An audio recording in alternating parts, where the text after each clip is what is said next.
Well, let me tell you something, Wells Maniacs. What you gonna do when the immortal Hulk Hogan runs wild on you, brother? Ladies and gentlemen, welcome to episode 185 of WellsMania Podcast.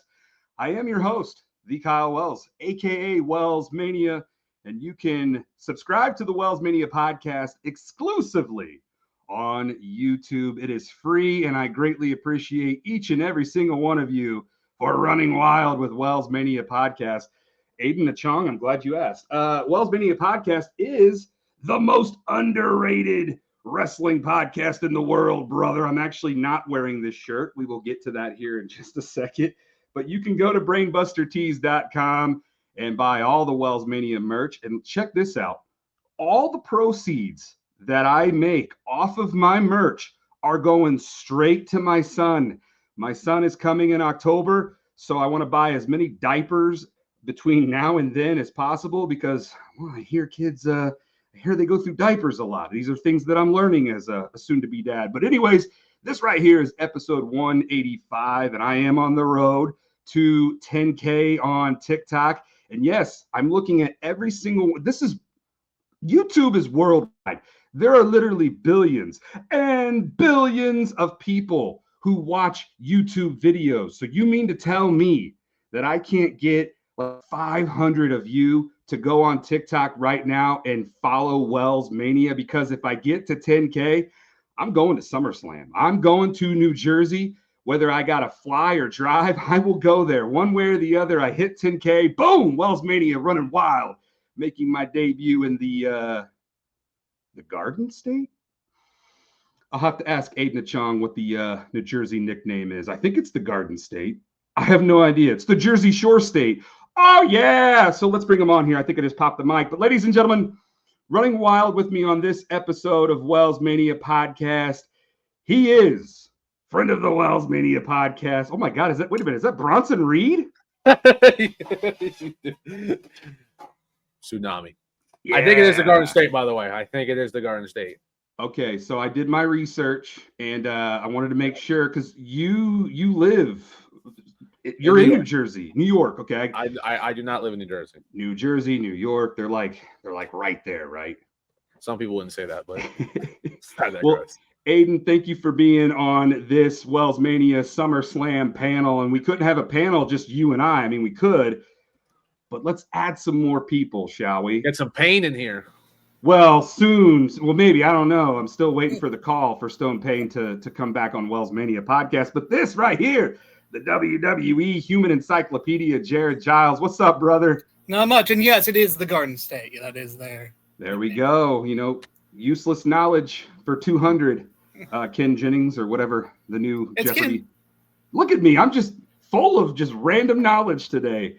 But yes, here comes the Payne. There he is. Whoa! Brother. What's up, Payton? After a 45-minute intro. I kept it short, man. I kept that intro short and sweet. 30 minutes of you talking about buying Pampers, you finally bring on the thing everybody's been waiting for. And I'm not talking about me. I'm actually talking about another guest. Go ahead. Wait a minute. He's actually there? Oh, no, I'm not talking about Deion either. Oh, my. Oh. Terry? Is that Terry? Yes. The legendary WWT superstar Terry? Terry just hit me in the face. All right, yeah. Go ahead. Sit him back there. Wow. I didn't realize that Terry was going to be blessing us with his presence. Hold him down a little bit. You got to get his face in the shot. There you go. Aiden, I know you probably have no idea who that is back there, but that is Terry. I know it's his real name, so that's all I know. And then there's Deion Freeman. Yes. Deion Freeman in the building. What's up? What's up, Deion? How are you, brother? Doing all right. How y'all doing? Good.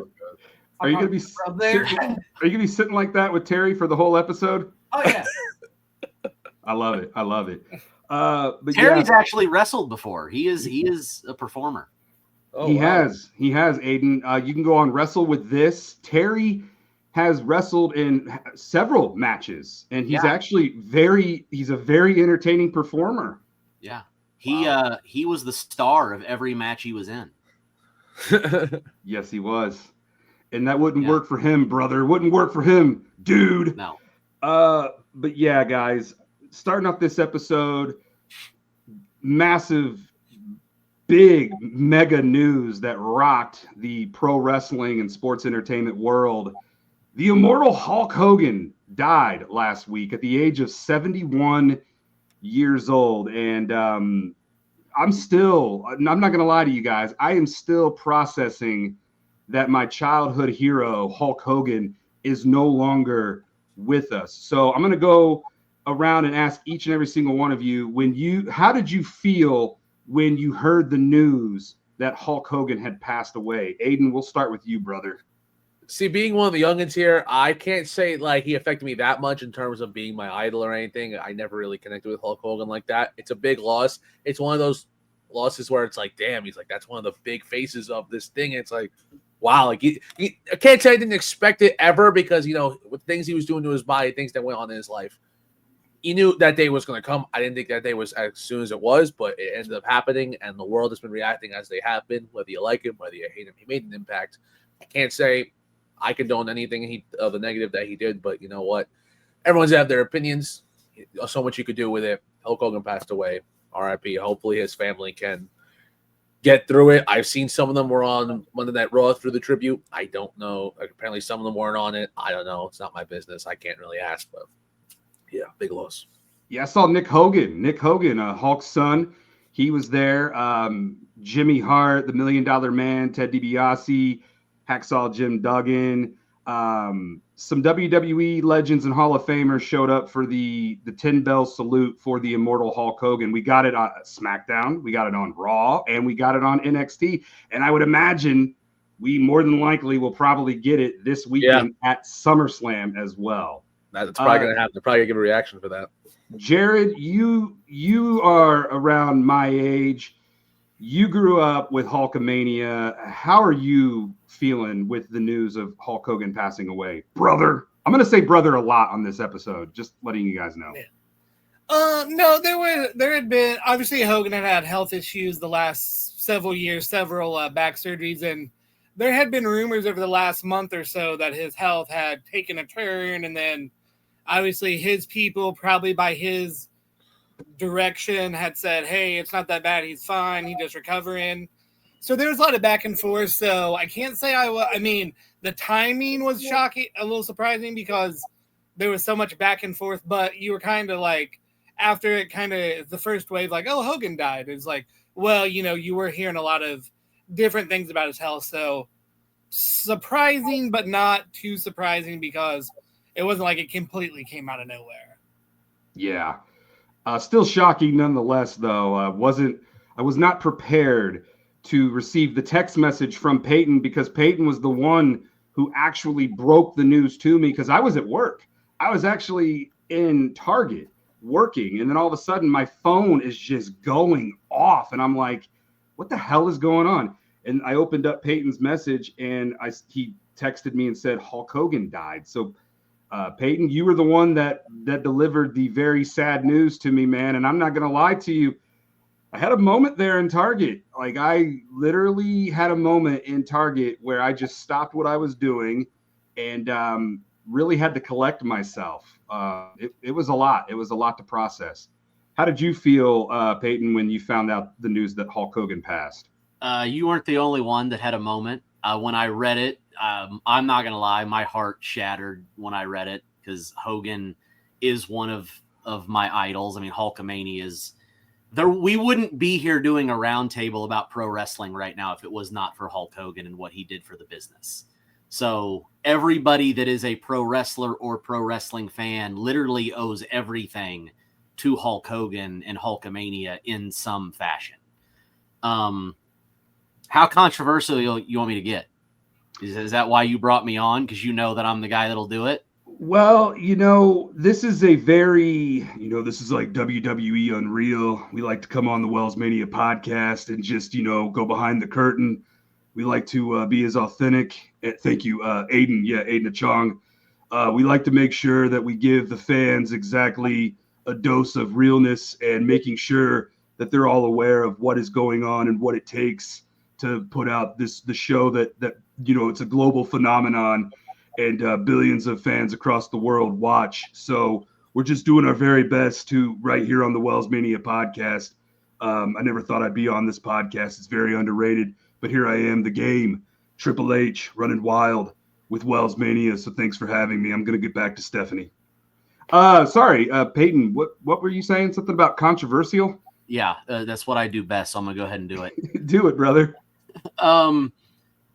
We don't need to go into why people have their thoughts on Hogan, but all I can say is nobody's perfect. Anyone that acts like they're perfect is a liar. It's just everyone at some point in their life has made mistakes and had done things that they regret and probably shouldn't have done.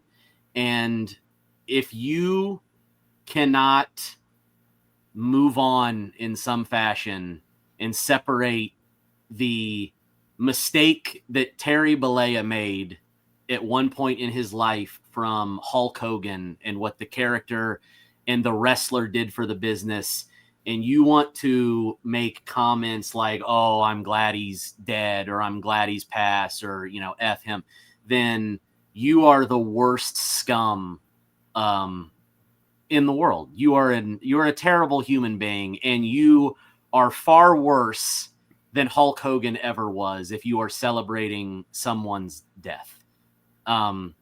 And it's funny because we've had this discussion on here before.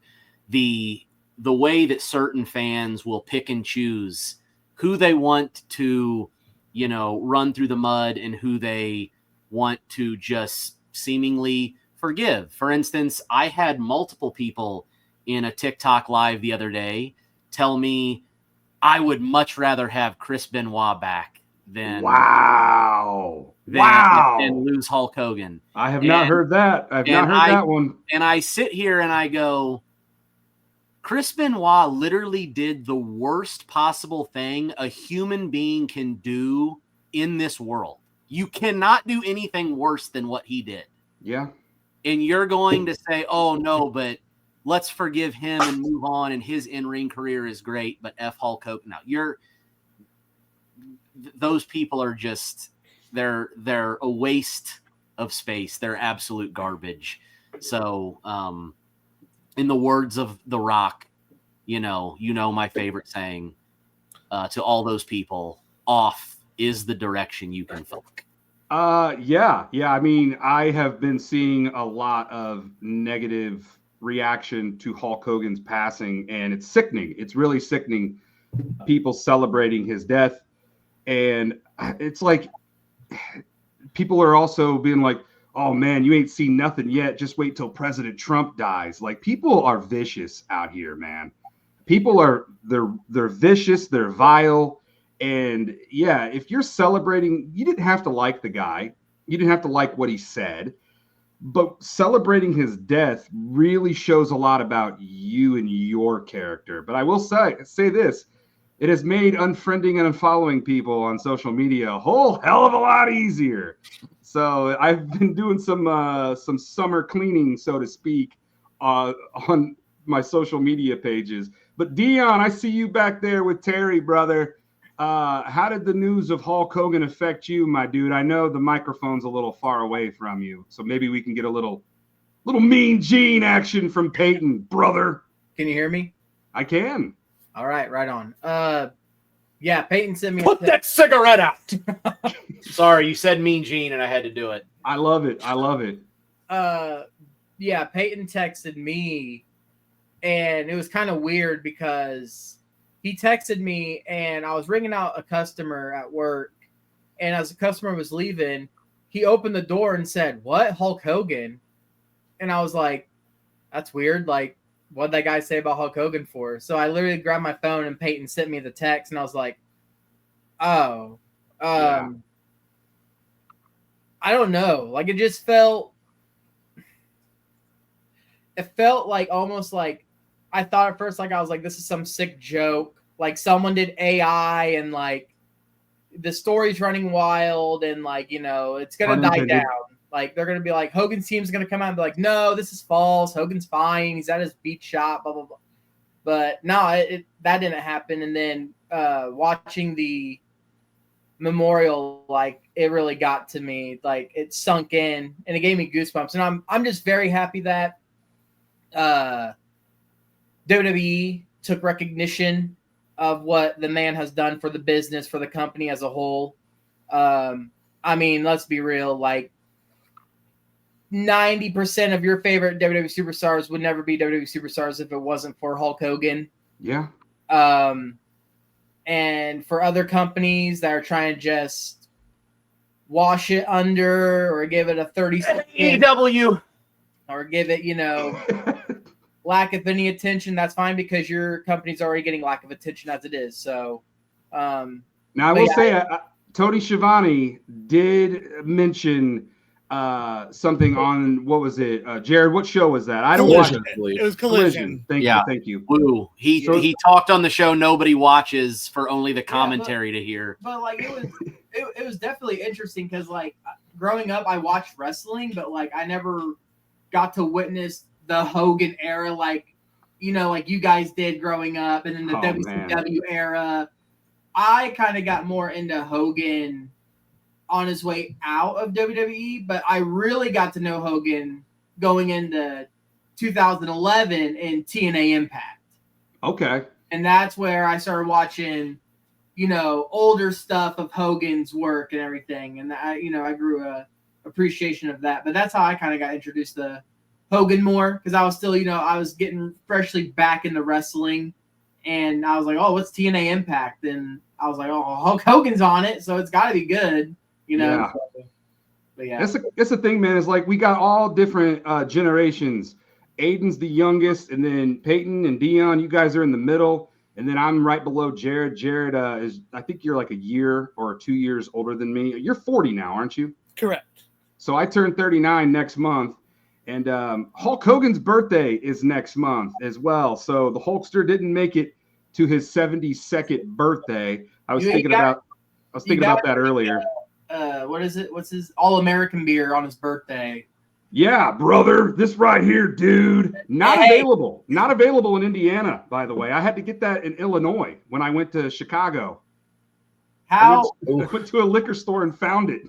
Also, how American is it for Hulk Hogan, unfortunately his passing, but to be in July? Like the most American month you can get. It's a good way to put it. I didn't think about it like that. But yeah, man. And, growing up, I was born in 1986, right in the prime of Hulkamania, running wild, as we all know, when he beat the Iron Sheik in 84. Hulkamania was born. So then I came into the world in 86, right in the thick of the rise of Hulkamania. And so the earliest memory that I can go back is WrestleMania 6. The Ultimate Challenge, Hulk Hogan versus the Ultimate Warrior, brother. And I was torn, man. Watching that, those are my two favorite wrestlers. And then obviously going to WrestleMania 8 at the Hoosier Dome and witnessing Hulk Hogan was something larger than life and a childhood core memory that I'm almost 39, and I still hold it dear to my heart, near and dear to my heart, man. So, yeah, Hulkamania will run wild forever. What are your guys' favorite matches of Hulk Hogan? I know there are so many to choose from, and everybody can jump in, man. We don't have to go around the table here. So whoever wants to start, man, just throw out there. Let's get the Hulk Hogan matches and memories and moments running wild, brother. I'm curious, since he's the youngest, what Aiden's answers are. Oh, okay. So I will say that I've watched enough of his matches. I mean, I'm not gonna lie to you. Some of the funny ones was the World War III match in WCW. Oh man, with the 3 rings. Yeah. That was just very chaotic. But if we're talking a Hogan match, because I don't think that's a Hogan match. The Rock match is still pretty good. I mean, it's a classic for me. I know The Rock. I've seen The Rock in person enough times now, so like I can connect with him, which helped me connect with that match. And I still think it's fun. To this day, some people might think the wrestling was bad, but not every match needs amazing wrestling. From a wrestling standpoint, it's a horrible match, but the atmosphere, what they did, and the way they played the crowd, perfection. The turn too, man. The turn of of Hogan, the crowd booing Hogan as he's coming in and cheering The Rock, and then by the end of it, they're cheering Hogan and booing The Rock.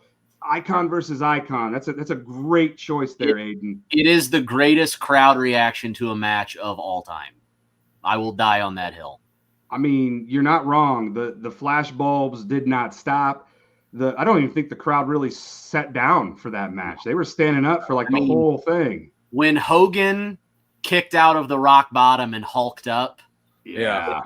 I mean, that place, it came absolutely unglued. Yeah, and Jared, you and I, we got to watch that match live, and it was quite the scene because that's our childhood hero going up. I don't know about you, Jared, but for me, that's my childhood hero going up against my teenage hero, Hulk Hogan versus The Rock. It's a dream match, and what were your thoughts on that match, Jared? And where do you rank that on Hulk Hogan's greatest matches of all time?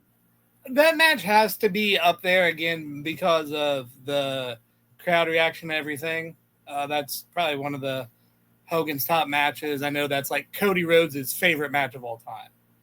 He always states that match. The crowd reaction, I mean, that whole thing with Hogan coming back after going to WCW and being NWO for so long and then returning to WWF after all this time, and then Rock being his WrestleMania opponent for that return was, what I think a lot of people wanted, since the other dream match they were not going to get because of where Austin's head was at that time. So yeah, what a missed opportunity that was. Yeah.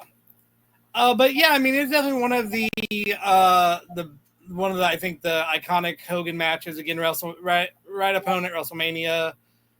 Obviously, I think you mentioned the Ultimate Challenge. The WrestleMania 3 match against Andre is probably like we talked about in March when we were doing the countdown is probably the most historic match in wrestling history. Although it was kicked out of your tournament on the first round, but which I'm still pissed off at each and every single one of you who didn't vote for that match to advance. I mean, how the hell does Hulk Hogan body slamming Andre the Giant get beat in the first round of the WellsMania Madness bracket, brother? Yeah.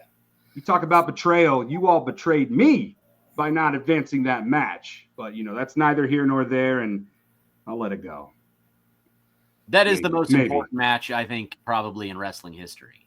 I would say that's the most important match of all time, is the WrestleMania 3 match. Now, Aiden, you're 21 years old. Does that do anything for you, Hulk Hogan body slamming Andre? I mean, it looks cool. I feel like, honestly, I've watched it more recently because you've seen it your whole life, so you're always like, I've seen it before, I don't need to look. It looked like way too easy, and this dude's not 600 pounds like he was, so it is a little weird because I'm like, but that's the Python power, dude. Bro. But, with The Undertaker, his head was this far and his back was hurt then. So, I don't know. Yeah. Now, Deion's favorite match is Hogan and Vince at WrestleMania. I do actually love that match. It is a great match. Objectively, it's two assholes fucking each other up. Right. Yeah. And then the Piper run in, which it was we still don't know why it happened, but it happened. Because he hated both of them. It didn't matter. I mean, anyone can enjoy that match. If you like him, if you hate him, you see him get messed up. It's a great watch. That I kind of forget about Hogan versus Vince. And speaking of Vince, I made a comment earlier. One of my buddies texted me about Vince McMahon was in a car accident, and I guess the lady that was involved in the accident said that he was going, roughly 80, 90 miles per hour and is very lucky to be alive. So I messaged my buddy back and I said, that's so fitting of Vince McMahon to try to steal Hulk Hogan's thunder one more time, but God just wasn't ready for Vince yet. So it was the same day. It was the same Damn day. you, Perry. You're not ready for that day. You are not ready for that day because if you think people are split about Hulk Hogan, it's gonna get even worse. And Vince is too stubborn to die. He'll outlive everybody. I mean Vince's mom was like 100 something. Yeah. I don't know. My card goes to Ric Flair on that, boys. Well, we all know that Payton is gonna just probably have a field day when the Nature Boy passes away. I did see a meme on the internet saying that Ric Flair is just going to outlast everybody. He's done the worst things to himself. He's done everything, but somehow he's alive. And I'm never advocating for anyone to pass at all. That's not what I'm saying. I'm just saying it is a little ironic how he is the Nature Boy, still going strong. Ric Flair is Mick Jagger, Keith Richards. He's the Rolling Stones of pro wrestling, man. Somehow, you know, these guys, Mick Jagger and Keith Richards, are still alive. You think about all the drugs and alcohol and that lifestyle that they've done. I mean, Ric Flair is right up there, man. And the fact that those dudes are still alive, more power to them. Very impressive. But yeah, fellas, the death of Hulk Hogan, it's definitely something that, you know, was inevitable, but I wasn't expecting it in 2025. This has been a very wild year. But man, I'll tell you what, I'm so glad that my wife and I went to Chicago last year. So I got my Hulk Hogan, there, can you see right there? My Hulk Hogan 3-pack signed by the man himself. And that was the last time that I saw Hulk Hogan in person. What'd you say, Jared? I was like, your ring light was trying to block your autograph there, but we got it. Yeah. Yeah, that is probably one of the most prized pieces that I have in my collection, especially now, man. It's always kind of eerie when you have autographs from wrestlers that have passed away. I think the most eerie autograph that I have, Payton mentioned his name earlier. I've got a Chris Benoit autograph. Oh. And it's creepy, man. It's just creepy that autograph is there, because then I think, you know, Chris Benoit touched that piece that I have in my collection. And it wasn't too long after, because he died in 2007? Yes. Mm-hmm. And that was when WrestleMania 23, Jared, you and I went up to Ford Field and got to watch Chris Benoit's last WrestleMania, which is kind of eerie in itself. But yeah, Hulkamania will run wild forever, brother. Hulk Hogan gone at the age of 71. I just want to thank you guys for taking the first half of this episode, remembering the immortal Hulk Hogan, brother. You know what's fitting is we're getting ready to go into SummerSlam discussions. And do you realize that Hulk Hogan's last match ever in the WWE was at SummerSlam? Was that against Shawn Michaels? It was against Randy Orton, 2006. You forgot that, everyone forgets the Orton match. Really? Yeah, I kind of forgot all about that one. That was his last WWE match. And that was during Randy's Legend Killer days. Yes. So it's very fitting that Hulk Hogan's last match in WWE was against Randy Orton. I mean, Randy Orton. He didn't lose. I mean, Hogan said, "Not today, brother." Oh, yeah. It's gonna work for me. Classic. Undefeated at SummerSlam. Really? Hulk Hogan is? Yeah. Hulk Look it up. Hogan's he's Wow. never lost at SummerSlam? He's undefeated at Undefeated at SummerSlam. SummerSlam. How many matches? Quite a few. I mean, he's got to have at least double digits, 6? right? No. He's like 6 or 7-0. I think it's 6-0. Because 88 and 89 were tag matches. 90 was Earthquake. 91 was the match against him and Warrior against Slaughter and his group.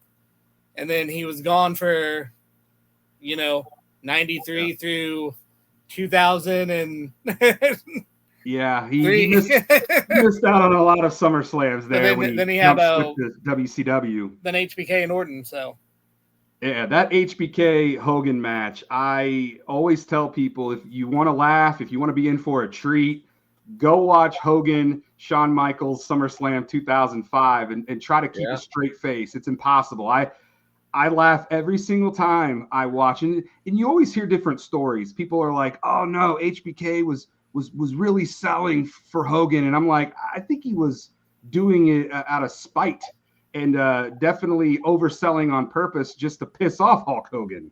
I don't know what the real story is. Have we ever heard why Shawn? Oh, I can tell you why. It's because they were supposed to be 3 matches. Shawn was supposed to get a win, but Hogan, when he found it out, he said, "Fuck that. We're doing 1 match. I'm winning, and Sean didn't like that. So you can't out-politic Hogan, so he did the next best thing and make him look as stupid as possible. Hulk was doing what Sean did to Tatanka at WrestleMania 9, and I will die forever on that hill, brother.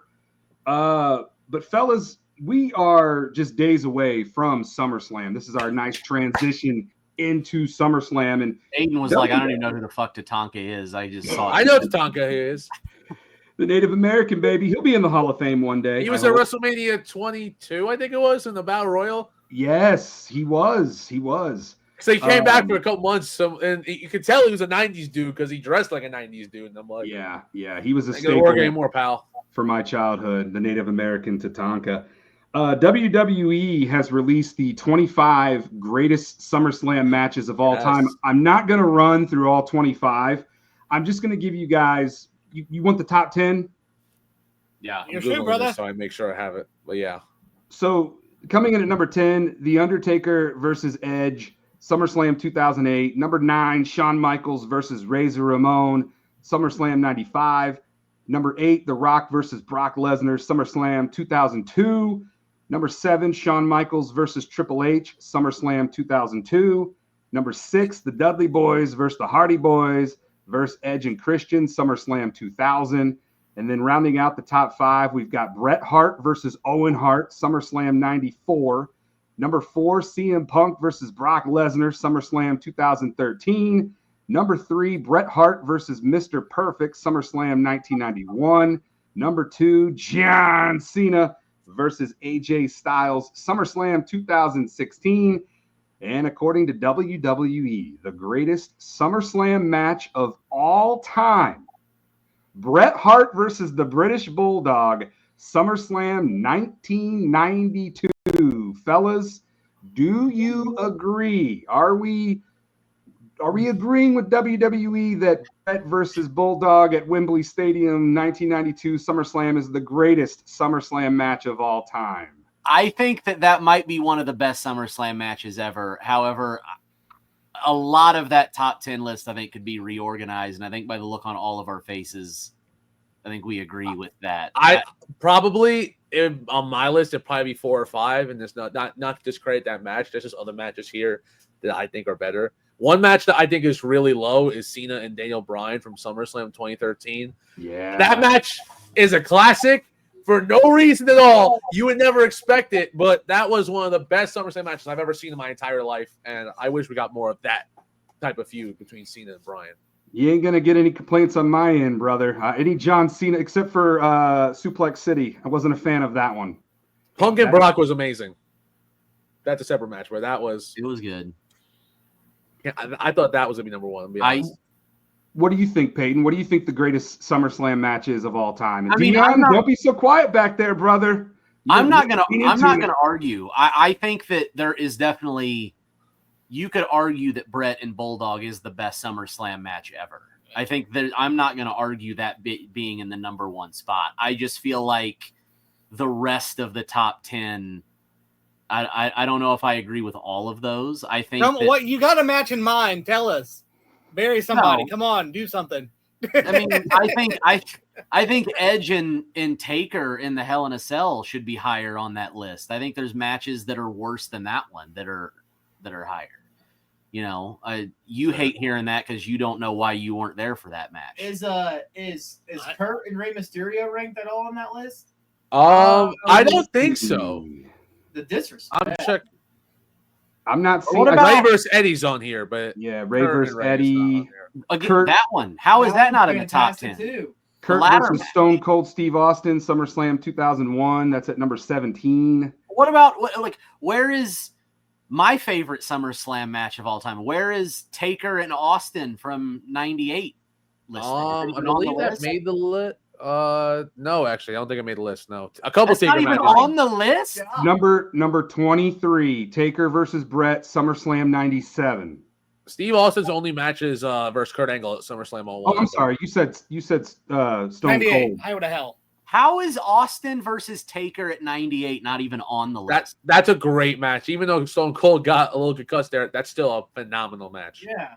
Maybe it's because Stone Cold himself hates the match, and that they're just like, we don't. Another match on that show's on. We don't want to piss off Austin. So The Rock and Triple H's ladder match is on here, and that was a pretty good match. Who made this list? WWE, brother. Probably the same writer in fucking WWE Unreal that wanted Cena to win the Rumble. Well, I think my match versus Shawn at SummerSlam 2002 should probably be higher because, Shawn came back. Shawn came back from an injury that, we didn't think he'd come back, but he did. And he wore jeans. He wore jeans in that match. And I think that, it's very impressive when a wrestler wears jeans. Is the jeans why he didn't make that match, didn't get number one? Maybe. The jeans and the hair. There's part of me that's always kind of skeptical, and I wonder, and I'm not trying to be rude, but since we just kind of talked about it, I wonder with the Bret Hart being number one, and having quite a few matches in the top 10 or top 5, now that Hogan has passed, if Bret's kind of he's kind of like he's one of the last legends of that era that's still alive to monetize and make appearances. So I kind of wonder if we're going to see Bret Hart kind of his legacy lifted up more, because there was a long time where him and Hunter publicly didn't get along. And even though Bret was working with the company, he was still kind of, Hogan was around and then he left. And then Shawn tried to keep us alive, but he didn't have any help until Austin came in. And now I think we may be trying to pivot back to,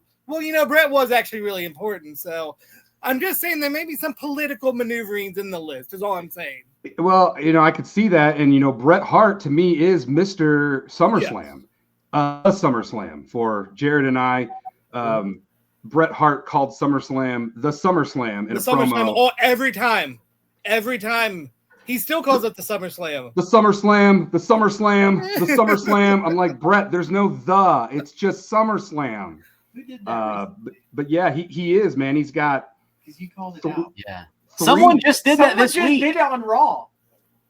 Someone I think it was Punk. Said thus. It was Punk. Because he was doing a Bret Hart callback. Yes. He said, "I'm gonna when I beat at you the at SummerSlam." Yeah, I got it. Right when he did it, I was like, he just said the Bret thing.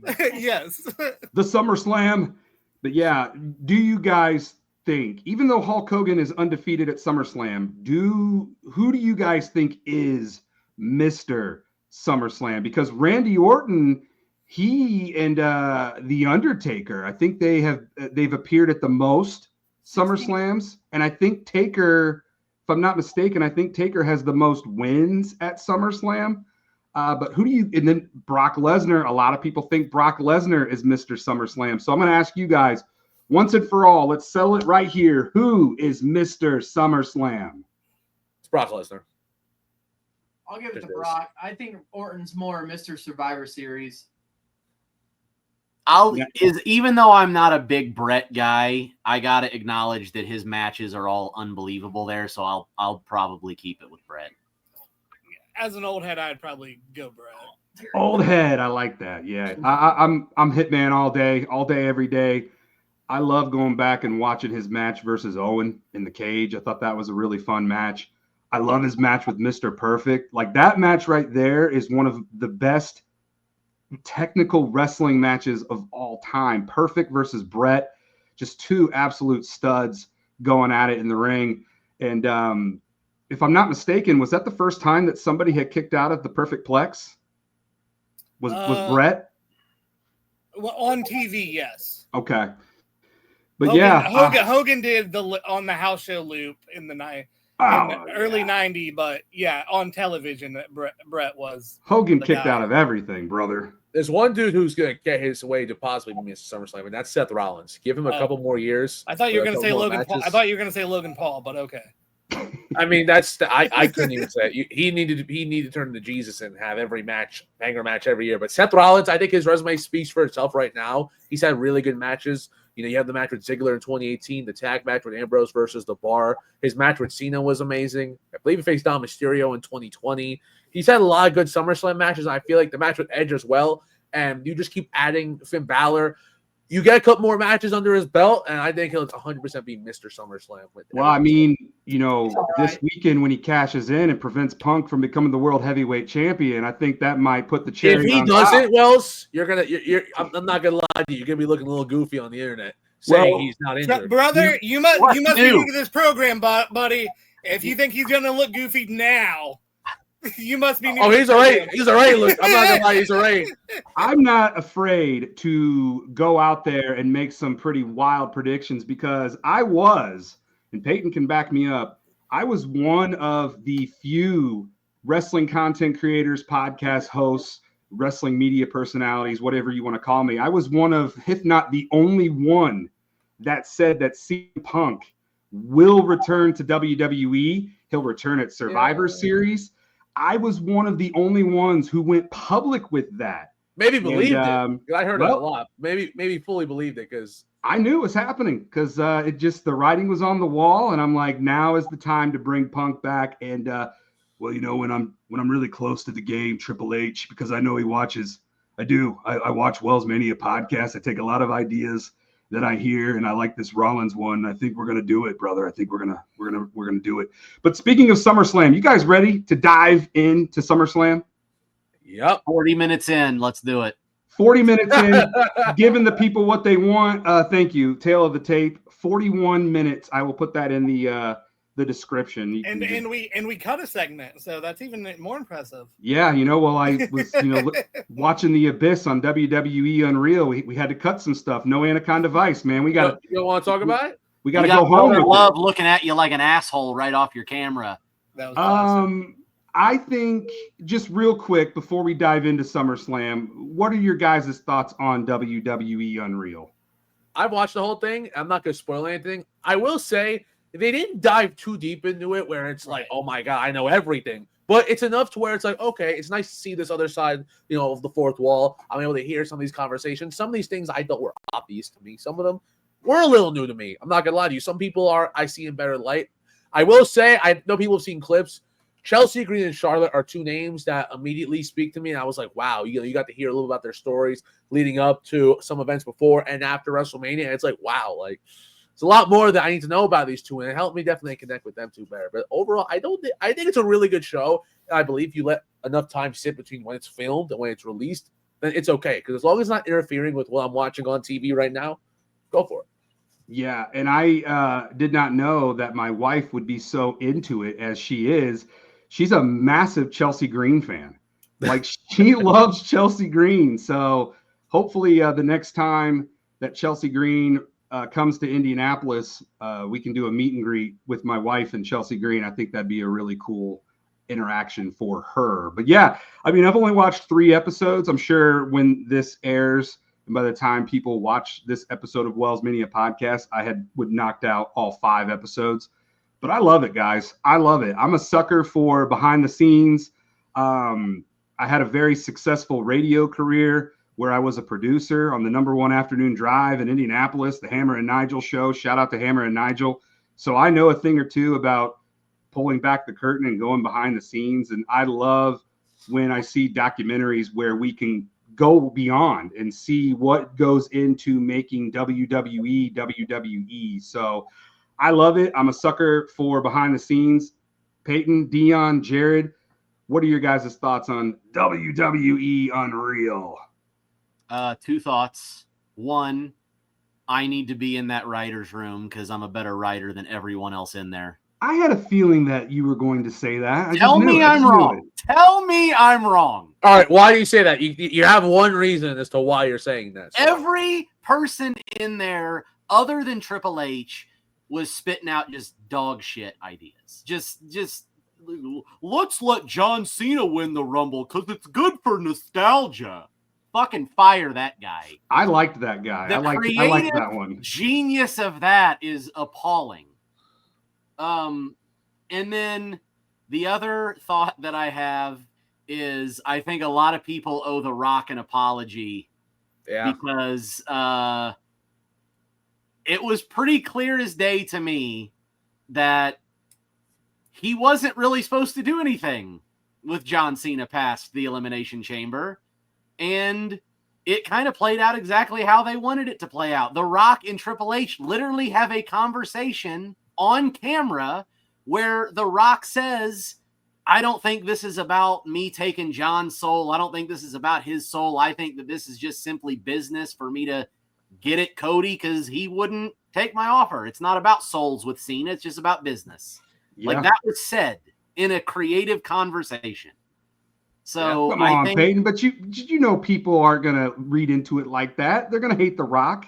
We're not spoiling his idea. The idea he had was money. I would have been all. You're talking about are you talking about the KO idea? Oh yeah, Yes. I heard about that. I heard about that one. Like I don't know. I just feel like The Rock after all of that got a lot of bad press, and I feel like people need to take a step back and realize, you know what? Maybe Dwayne wasn't fully to blame.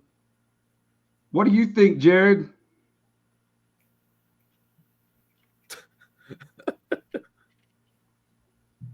What do you think, Jared? I know you were.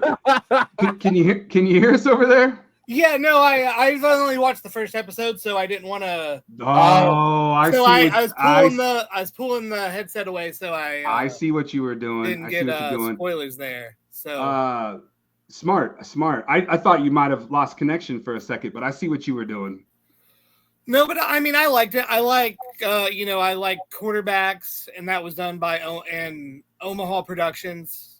So I kind of knew what I was getting into, how it was going to be set up. So I like it. I know a lot of people said like it seemed like it was exposing the business. It wasn't anything. The first episode, at least, wasn't anything worse than what you hear anyway. I mean, hell, the night Cena did the turn, Pete Rosenberg was like, on the action, was like, this is the best heel turn since Hogan NWO. Don't use the term heel turn when you're doing a live post show like 10 minutes after it happens. Like, if we're going to treat this as like a real thing we're all shocked by, don't use insider terms. So, I mean, you can't be like, oh, protect the business, but then we're going to let that slide. So Peter Rosenberg is a jabroni, and you want to talk about people who should be having his job? Me. I should be where Peter Rosenberg is because I would do a much better job. I'd be more entertaining. I'm more knowledgeable. I'm better looking. I've got more than Peter Rosenberg. I come from the radio world. So you want to say, well, WellsMania, you don't know anything about radio. I used to work in radio. I know everything about radio. I've been a wrestling fan longer than Peter Rosenberg has been. So, I mean, if anybody should be in WWE, it should be in with WellsMania and out with Peter Rosenberg. And Peter, I hope you see this, brother, and I hope you come after me, dude. You won't because, well, you won't. But anyways, fellas, yeah, WWE Unreal. I love it. I enjoy it. I want more of it. I do think I'm not spoiling anything. I think in the creative process, we do need some younger eyes and ears. Because I feel like they can connect better with the mid-card talent who aren't necessarily the big money-making stars. Like, there's no reason a dude like Austin Theory, Carmelo Hayes does not get involved in stories. I feel like someone my age or slightly above would be able to help relay, like, hey, let's involve this dude in the story. Let's get some other people who necessarily aren't your big money makers, but can help contribute into that. There's a lot of mid-carders in the history of professional wrestling who have doesn't have to hold the title to be a good player. And I feel like someone below the age of 35 would be a helpful hand in the creative process for WWE. Well, that rules me out. That rules Jared out. But hey, Aiden, Deion, and Payton, you all qualify under Aiden's qualifications there. Yeah. WWE Unreal, brother. Yeah, very unreal. I think he's you froze. We didn't hear what you said. Yeah, you just start. Am I back? Can you see me? Yes. Oh yes, we see you. You 17, 17. Me, baby. You know, technical difficulties over here. I asked Deion if he can hear me. I asked Deion what are his thoughts on WWE Unreal. It looks cool. I haven't seen it yet, but I know I don't know what episode it is, but the scene where you're seeing KO talk with Cody. Yeah. After the ladder match. After the ladder match, yeah. I was standing right there. That's been going through socials. You were standing by that conversation as it was happening? Yeah. damn, they should have got you on camera, or you should have jumped. You should have nonchalantly walked in the scene there, so you could have been on the show. Yeah, they talked about it, and they were filming something, so we were kind of like advised, like, hey, just kind of stay. Yeah. But then like Cody like walked by us, said what's up and stuff, and then KO put up a hoodie, zipped up, went to catering, grabbed like 3 cookies and some coleslaw and a couple other stuff. So I walked right up to him and I was like, I know you're banged up, but I just gotta say, my wrestling style is based off your work, and you're just awesome, dude. He was like, oh yeah, thanks, man, cool. Like, do you have any questions? And he just sat there with like this gash in his head, eating a cookie, like, hey, anything you need, let me know. He was awesome. But yeah, I got to stand there and just watch them discuss that interaction, so that was cool. Yeah, Aiden, if you didn't know, Deion back there, he is also a independent pro wrestler here in the state of Indiana. And Deion has worked for WWE on several different shows. And this is a funny tie-in with you, Aiden, because Deion got absolutely obliterated by Bronson Reed. and the cool thing about that was I support Deion and I want to see Deion go far in this world of pro wrestling. I took that clip of Bronson Reed, your lookalike, absolutely annihilating our buddy Deion Freeman.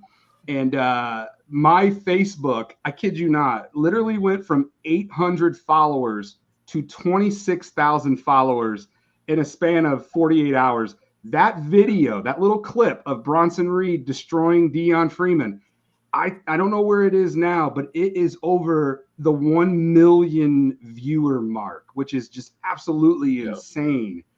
But it's because of Deion. Our boy Deion sold that bump from Bronson Reed like a badass that Deion is. So that was rough. Yeah, man. Are you still recovering from that? I know that was earlier in this year, but no, I've long recovered from that for sure. All right, he's got a pulled flab over here. Yeah. WWE Unreal running wild on Netflix. Everybody, if you haven't watched it, go watch it now. Yeah.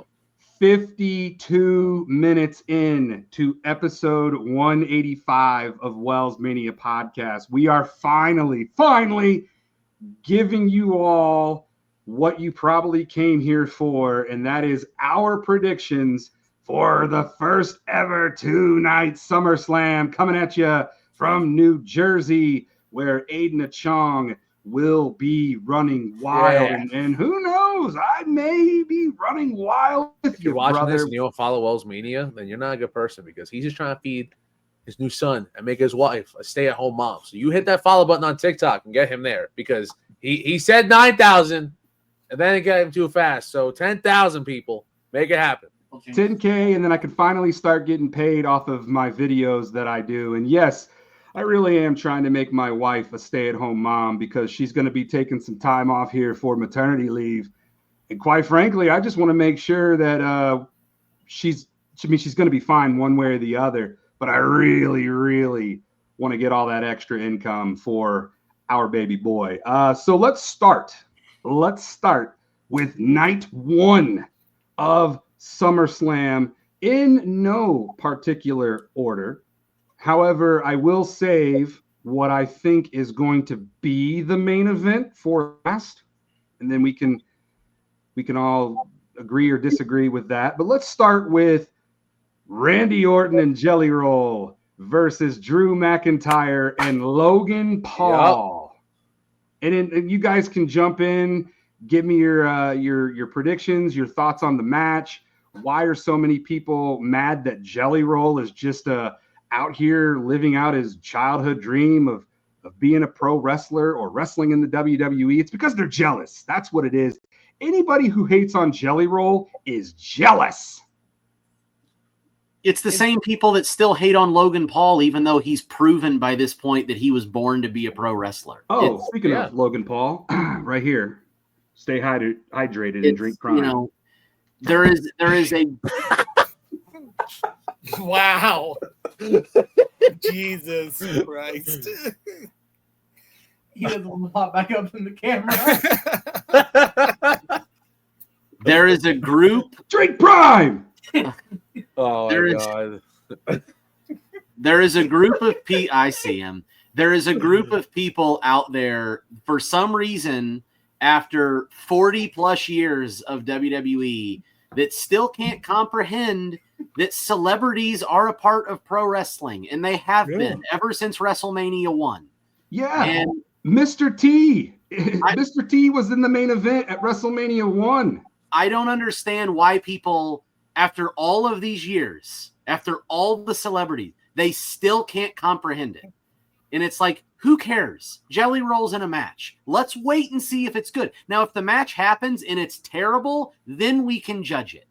Yeah. But let's see what happens first. As far as who's going to win, unfortunately, I don't think it's going to go Jelly Roll's way. I think he's probably going to be the one that eats the pin after taking a Claymore or some brass knuckles to the face.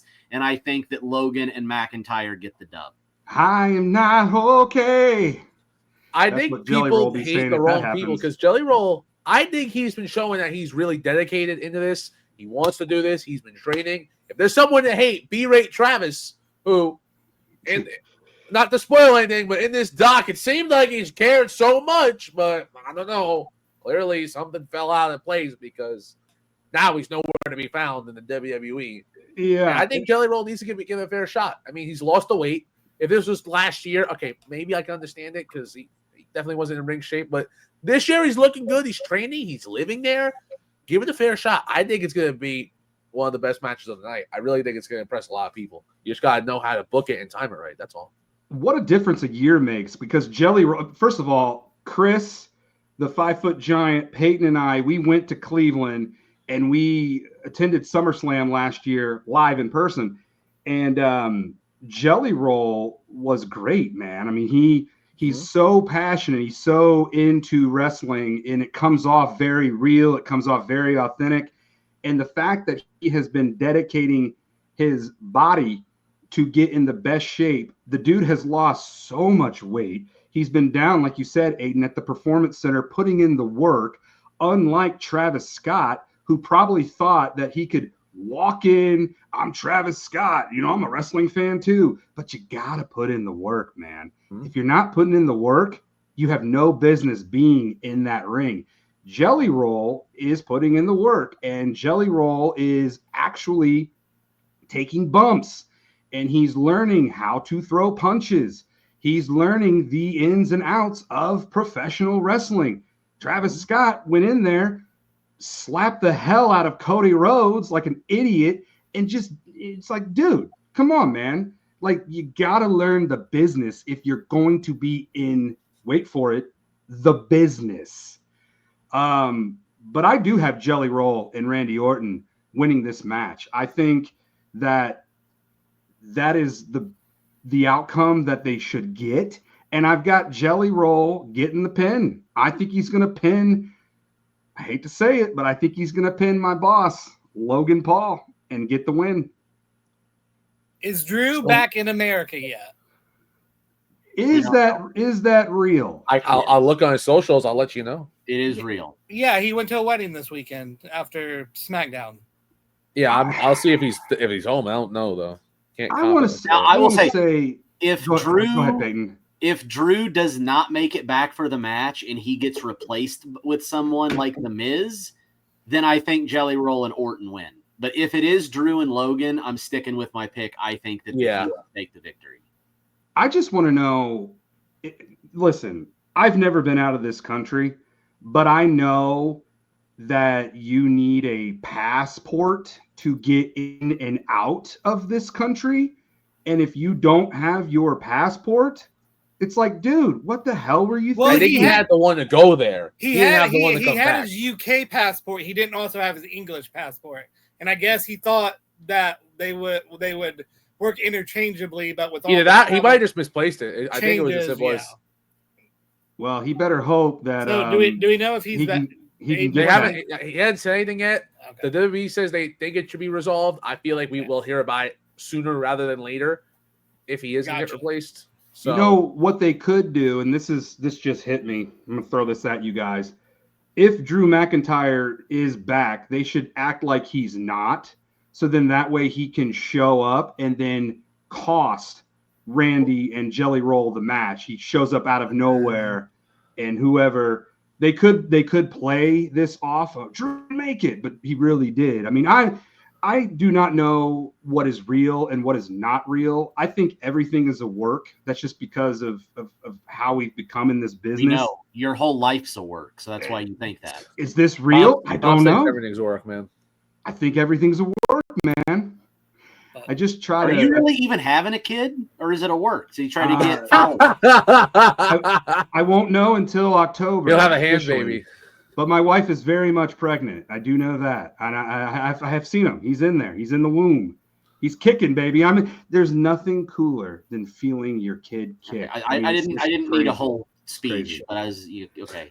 But anyway, I think Jelly Roll and Randy win because I think they're gonna want the clip of Jelly Roll with his hand raised to make the media rounds on Monday morning. So that's what it's all about, man. Payne sold me. I think low key Logan Paul knocking out Jelly Roll might go more viral. I'll be honest with you. Mm-hmm. I mean, you've got two very well-known people in this match on both sides, Jelly Roll and Logan Paul. So I feel like the faces are going to get the win.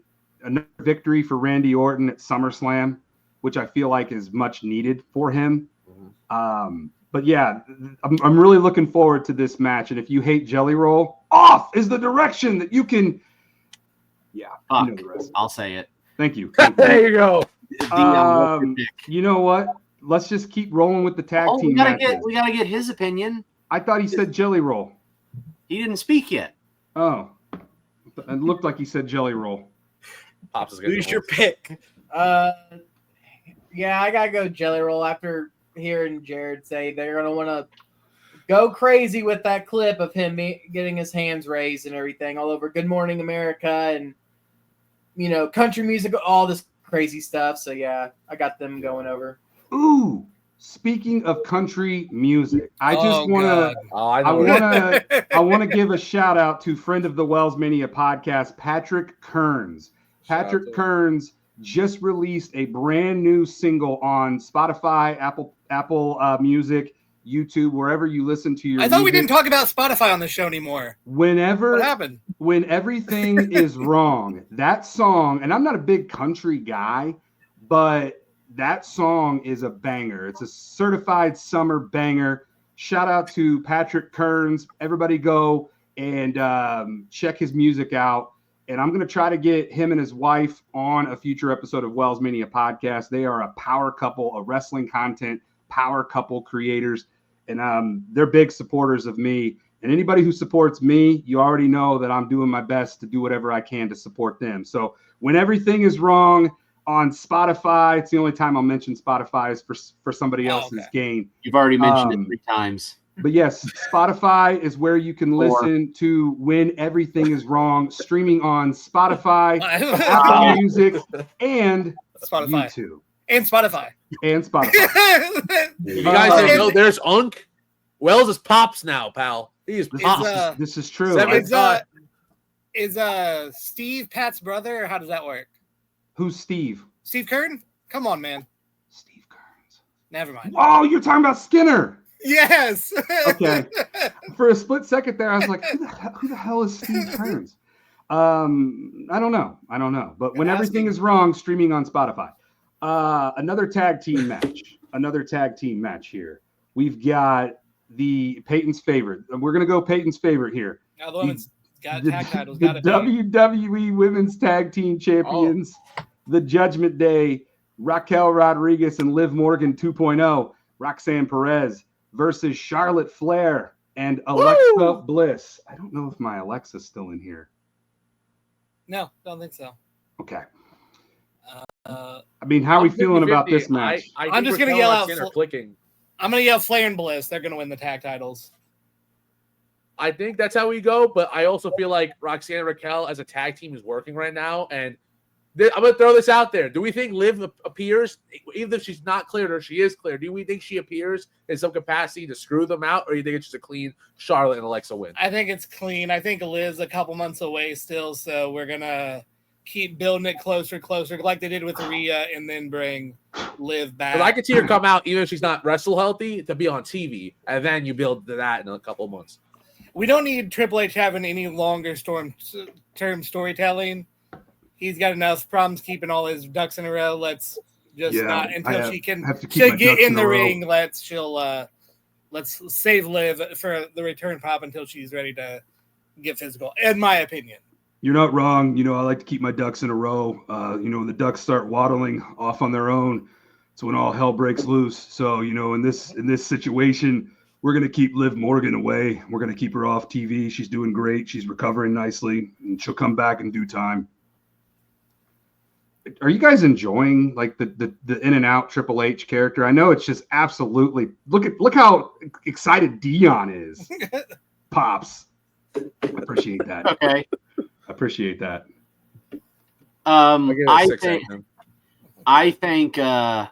I don't think you can take the tag titles off of Judgment Day until Liv comes back. So I think Raquel and Roxanne retain, and I think after the match, either Alexa or Charlotte is going to betray the other one. Really? I think it's too soon. I think Liv is showing up, and I think that's how you turn it. Now, I don't know if she's healthy or not, but I think you could still milk a month to 2 months of television with Liv not being able to wrestle fully because, again, like you said, they can't lose it if she's not there because then when she does return, it means absolutely nothing if you don't have the belts. But I actually, feel like Alexa, maybe it's a good thing if Charlotte does win the tag titles because they're cursed, and then maybe that something will happen to her. And then she'll be no. Maybe they should win. I'm not gonna lie. For most of my life, I wasn't a Charlotte fan. I can't lie. It's turned a little bit this year. I really like that she's finally dipping into character work because not that it's her fault. It's not. But WWE has never had done anything with her character besides I'm the queen. So we're finally in a place where she's working on the character. I'm enjoying it. Pairing her up with Alexa Bliss was the right move because Alexa's so over with the crowd that now the fans are cheering for Charlotte Flair. It humanizes Charlotte. It makes her an actual person. It does. And I feel like when you humanize somebody of Charlotte Flair, who's a robot, it makes her more relatable. Like, it's like, oh, wow, okay, Charlotte's got a nice sense of humor. She can be funny. I do think Charlotte and Alexa Bliss become the new WWE Women's Tag Team Champions. Wake up, Deion. Who do you got, brother? I'm going to go with Judgment Day. I think they retain. And I agree. I could see Liv coming out. Maybe to kind of stir something up. Like, as in, like, you think it's to, like, cost Judgment Day, but it kind of helps in their favor. But then, like, Dom's, like, paranoid all night, which could lead into later for that. Obviously, We'll get into Dirty Dom. He'll be defending the Intercontinental title at SummerSlam.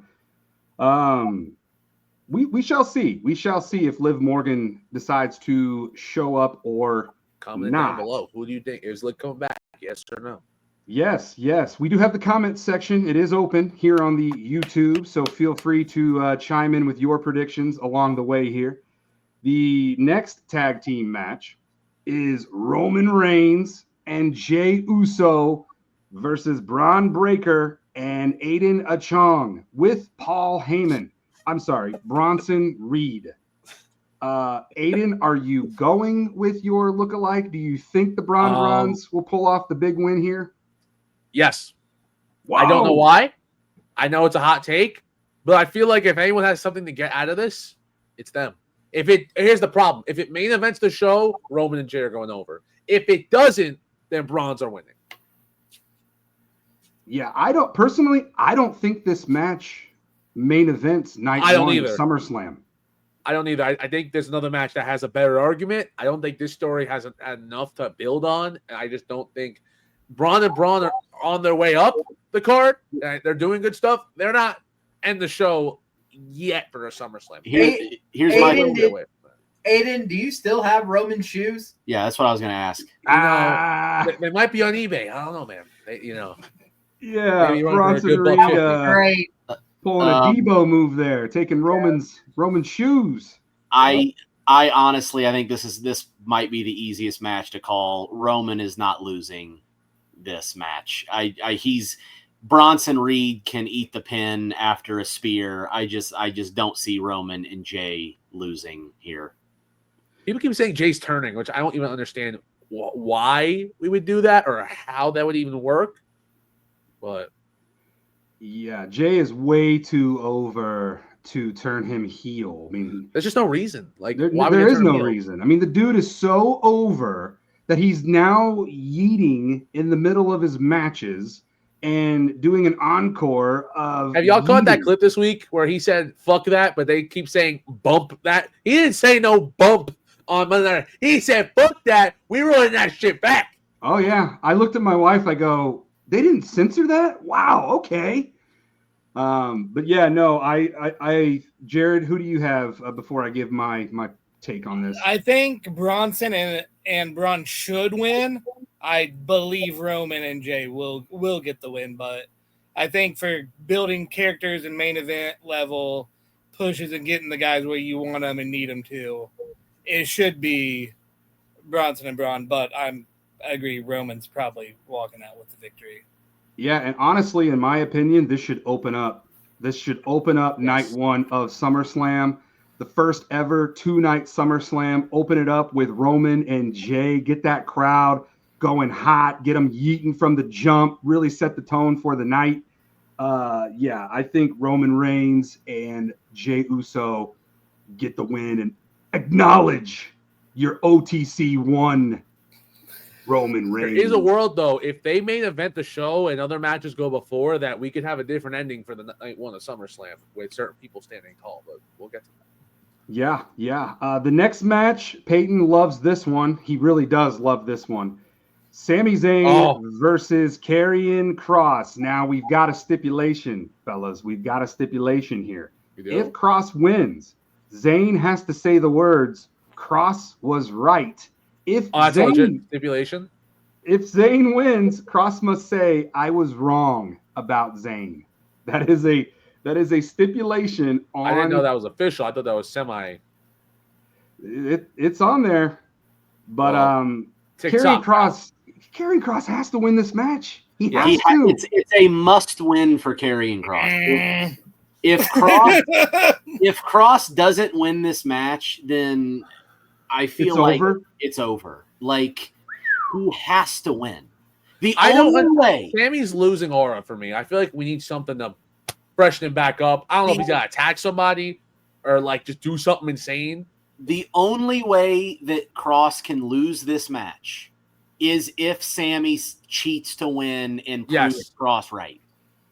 If Sammy does something that a heel would do and proves that Kross was right about Sammy, then that's Kross winning enough. Then that would work. But if Sammy just beats him clean, it's awful. I think that Kross needs to win. Yes. Yeah, no, I agree. It's now or never with Karrion Kross. You know, he lost the last time he took on Sami Zayn. I just hope the crowd's behind him enough. I believe they will be, but I'm gonna be cheering him because I want to make sure everybody needs to be putting, because Sammy ain't getting fired. We need to make sure Kross is secure because this man's doing. People don't have to love his wrestling, but his character work, I believe it's like the second coming of Bray Wyatt, where he's involved with so many stories, and on a psychological level, he's involved, and everything that he is involved with ends up coming true. And I think it's done better than the Wyatt 6. No disrespect to him, I just feel like Karrion pulls off that type of a gimmick better, and I really feel like there's a big place for that on the card. Yeah, I mean, you're not wrong. I mean, get your entire section to just be loud and proud for Karrion Kross and boo the hell out of Sami Zayn. I do not like Sami Zayn. I don't hate him. I like Sami, but it's just not. He doesn't need to win at all. He doesn't do anything for me. I think he's boring. I think he's dull. That's my bathroom break anytime I see Sami Zayn, unless he's wrestling somebody that I want to see absolutely annihilate him. By the way, Karrion Kross, he tweeted at me the other day when I tweeted my video towards him about going to buy his book. Everybody should go buy Life is Fighting, which is on Amazon. It's the only podcast that sponsors that. Shouts out to everybody who doesn't sponsor Wells. Yeah, well, Karrion Kross is going to be coming on WellsMania Podcast. Just don't know when yet. Oh, but he has said that he will come run wild on WellsMania Podcast. So that should be happening probably. I'm going to try to get him on after SummerSlam and have him come run wild here on WellsMania. Depends if he's in WWE, because then you got to ask them. But if he's not, then. Yeah, because, I mean, he tweeted and said that he would come on, and so we'll see. And I've been seeing him go on other wrestling podcasts that aren't affiliated with WWE. Mm-hmm. So I think he does have that ability to jump on whatever podcast he sees fit. But yeah, Karrion Kross, TikTok. Follow WellsMania on TikTok. No, I'm just kidding. Karrion Kross is winning. Jared, you agree for the sweep, or are you going with Sami Zayn? No, I'm going Sami Zayn. Keep skipping Deion's opinion. Deion, you got to chime in, brother. This is open format here. There you go. Going He knows his shit. Deion, I want you to be super vocal back there. I want you to just jump in whenever you want to jump in. That goes for everybody. Question: does Kross antagonize Sami so much to hit him with the pipe that Sami Zayn refuses, but Kross maybe does something like spit in Sami's something to where Sami goes, you know what, whatever, goes to swing, Kross ducks, he clocks Charlotte. You mean Scarlett? Or Scarlett, my bad, Scarlett. I'd love him to clock Charlotte. That would be great. Stop it. Hey. Big, like Sami just looks disgusted with himself. But Kross is obviously Kross is pissed. Yeah. But then, like, with the roll up 1, 2, 3, Kross looks over and you just see Scarlett smirking. Like, she ate it. That's money. She ate it, and they're just laughing. By the way, can we just acknowledge real quick the fact that Scarlett and Karrion Kross had a makeout session while they were both bleeding? Like, Kross was bleeding. Did you like that, Payton? And she was like licking the blood off his face. Like, that was crazy. She is the perfect. Her and Kross are the perfect pairing for a valet and the wrestler. Like, I've ever. Like, it just obviously because they're married. Like, there's a connection, but it just perfect. You know, you have found the perfect woman when she's like, "Yeah, I'll make out with you, even though you're bleeding." Yeah. I've learned a lot on this episode I did not need to know about Payton's personal preferences. Just say move on. Let's move on. Payne. Yes, we will move on. We will move on to. Well, you need to ask Ashley if she'd be willing to do that if the time came. Probably won't do that. We'll see. We'll see. The next match is WWE Women's Champion Tiffany Stratton versus Jade Cargill. I'm going to keep this one short and sweet. Jade Cargill is winning that WWE Women's title. It is time. I know, Deion, I saw you flexing back there. A storm is coming to New Jersey. There is no chance in hell that Tiffany Stratton is walking away retaining the title. Jade Cargill is the new one guy who has to disagree here. WWE Women's Champion. I don't think Jade should win this match. I don't Bring know it. if her winning the title is good for her yet. I feel like Bianca might come back and turn on Jade. Maybe was behind all this mastermind stuff. I just don't know if I can legitimately see Jade Cargill in the ring being the champion, carrying other wrestlers to great matches. I feel like she's still a little bit away from that. The presentation is beautiful. I just don't know if there's the roster around SmackDown right now that would be able to be with Jade and give you great matches week to week on pay-per-views. That's just my opinion. I think rather just to be safe, take an umbrella with you or a poncho because the storms are brewing. Yeah. Look like your other celebrity lookalike, Samoa Joe. It put on the poncho, bro. Wow. He's going there, huh? No, I agree. We don't agree very often, but I agree with Kyle. I think Jade is the match. Did you hear that? At 1 hour and 18 minutes in, Payton agrees with me. This He's giving you shit all episode, and usually every time I see you guys talk, but it's a rare one. Yeah, we usually have that back and forth banter that people really enjoy. But yeah, I think I get where you're coming from, though, Aiden. I really do. But I would like to think that WWE trusts Jade enough to just strap the rocket on her and see what kind of reaction she gets winning the title. And let's see what feuds can come out of that, because I know that a money match right there is Bianca versus Jade. See, that's too big to do. Women's like title. They're gonna wait. They're gonna milk it, and they're like, or like, no hate to Nia Jax. I think she's doing great work, but is that the big match we're gonna get next? Nia versus Jade, because I don't think Nia is gonna carry Jade Cargill to a phenomenal match. No, it's got to be Bianca. But That's Jared, what do you? Big match though. They're gonna wait on. We could get that at Survivor Series, the first ever stadium show at Survivor Series. War Games. What do you think, Jared? No, I agree. I'm probably one of the biggest Tiffany Stratton fans. Been for her since NXT days. But yeah, I think this is Jade's time. I think that was the plan before her injury. I think she was supposed to have the title or win the title at Mania. The way they were setting up the card, and then obviously Jade's injury took longer than they expected, so they pivoted. But I think this is Jade's time. And I think, Aiden, you're not going to have to worry about it because I'm pretty sure there's going to be a draft coming up really soon. So I think there's going to be some new blood on SmackDown. So what do you do? BFAB versus Jade. So I get like Jade is still like, you know, green in ways and stuff and everything. But how would you guys feel if like they build Jade like almost a female type-esque version of a Goldberg where her matches are 2 minutes, 3 minutes tops, a strong champion, but then they bring it all tie in at Vegas against Rhea Ripley. They tase her, and that's how she loses. The roster's too good to do that.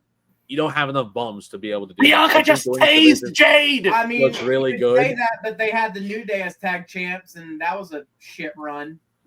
It didn't go great, but I feel like who's Jade gonna squash in the match like a Goldberg scenario? I'll tell you what match I want to see at WrestleMania 42. I want to see a triple threat match between Jade Cargill, Bianca Belair, and Naomi. That is a match that I wanted at this WrestleMania. Didn't get it. So possibly we can get that next year. But I don't know. I mean, I might be looking a little too far into the future.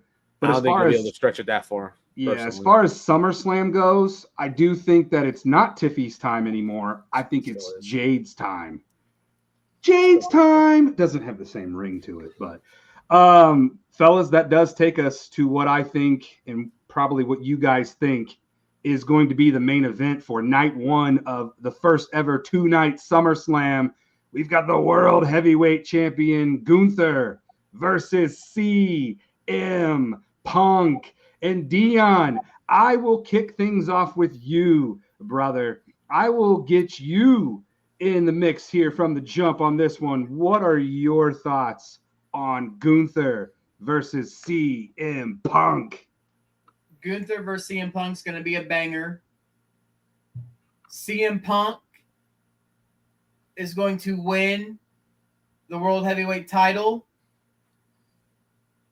as Braun Breaker and Braun Spear, Tsunami, Seth Rollins music hits. There it is. And you know what? To make it even better, he's walking down with crutches with a smile on his face with Paul Heyman. Gets in the ring, hands the crutches to Braun, foot on chest. 1, 2, 3. So he wins the title injured? Yep. And then what? He can't defend it, so they got to strip him? What would Talk be the about plan he. there? He doesn't have to. Have him be champion, and then Braun are his dogs. Like, they take care of his dirty work until he can heal. Or he could pull a Kevin Nash. He could pretend like he's hurt, and then he's not. He could do that. That'd be kind of funny. It'd piss a lot of people off. I think this match is going to be the best match of the weekend. I think I've said it before. I'll say it again. Gunther's the best wrestler in the world today. CM Punk. Ooh. We know what Punk is. He is the best in the world.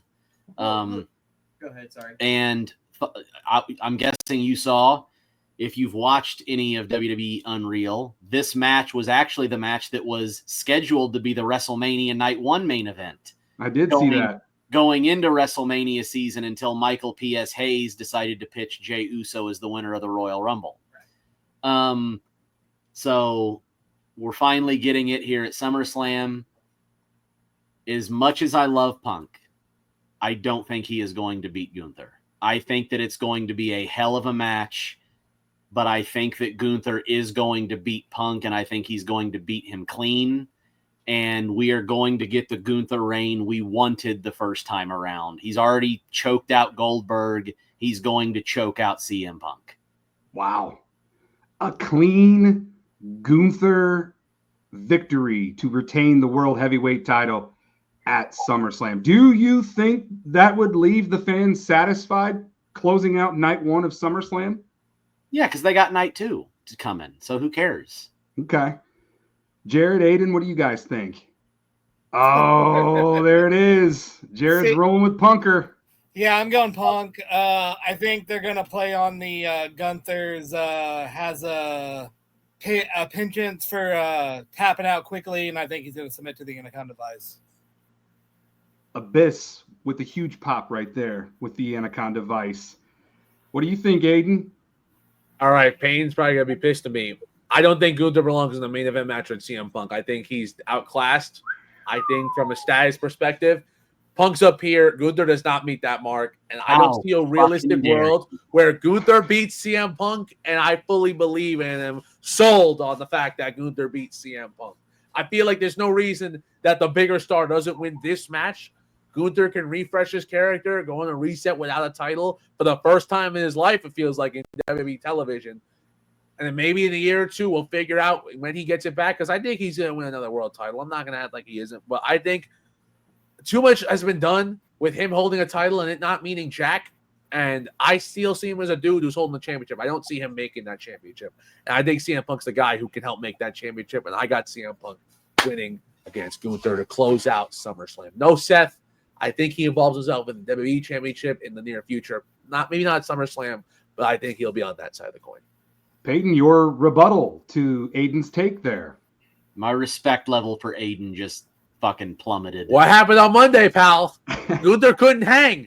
He couldn't hang on the stick. Honestly, he couldn't chop the mustard, pal. I actually, Deion was with me. We were watching that show.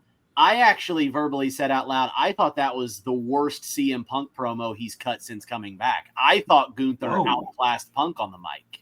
I thought Punk was kind of falling over his words a little bit. I think that he didn't really know what he wanted to say, and I think it didn't come off like a very good promo for Punk, which is very rare for Punk. I just didn't like the promo. Everyone has their opinions. I thought it really sold it. It didn't need a big story. I need this championship. The dude has been losing. He hasn't held a world title in how many years in WWE? Jared, I see your face looking off into the distance. Do you agree or disagree with me? I thought his promo was fine. I thought it was really, but it wasn't his best work.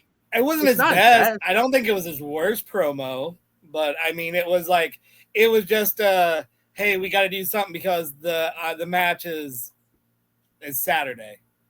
I thought that, there's very little story. It's like he won a gauntlet match to get the number one title shot. It's a big name going for the title. I don't think you really need an elaborate story for Punk gets a title shot, personally. So no, the story, the promo was there, but I don't remember much of it. So it wasn't good. It wasn't bad. It was just there for me. Well, Gunther does all his storytelling in the ring. That's why I say he's the best in-ring worker in the world today. The man is incapable of having a bad match. Like, I defy anyone to point out a bad Gunther match. I am about to unite Payton and Aiden with my take. I mean, you guys already know. You said it 17 times. We know Seth Rollins is cashing in. You already know. Sunday night, let's go. But I am going with Seth Rollins to cash in the middle of this match, towards the end of this match, to make this a triple threat match, giving us another heist of the century. Because what is Seth Rollins out to do? What is his main purpose when it comes to CM Punk? It's already been done, though. You can't keep milking this even drier than it already has been. It's great feud, but you gotta let it breathe a little bit. But this right here is the ultimate reason for Rollins to cash in and prevent CM Punk from becoming the world heavyweight champion. That is what Rollins is setting out to do. I think the injury is a work. I don't think it's legit. I think that we listen, as somebody who has torn their ACL and as somebody who has gone through ACL surgery, I knew right away what happened to me. And I don't have the doctors that Seth Rollins has. CM Punk is not going to win this match because Seth Rollins is going to cash in the Money in the Bank briefcase, and he's going to cost CM Punk his moment at SummerSlam. I think that is the way to close out night one of SummerSlam. You have Seth Rollins standing tall as the new world heavyweight champion. I will say, my opinion. I will say it is weird that we still do not have a legitimate answer of what Seth's injury is. I think that's because they know what it is. That's what I'm I don't saying. think it's not real. I think it's not as bad. I think it might be not simple, but a meniscus where that's like 2-3 months optimally, and they want you to think it's an ACL, and I think they're dragging it out. I think he'll be back sooner than later. I just don't think it's going to be 8 to 10 months like an ACL could take. I think he'll be back maybe by Survivor Series, and we'll have to see where that plays out. I think it's a real injury because if you could have done the same shit if he just faced LA Knight and lost, and then he wins the championship at the end of the night. So I don't really see a reason to do this BS injury angle. I feel like it's a waste of everybody's time if they were really going to do it like that.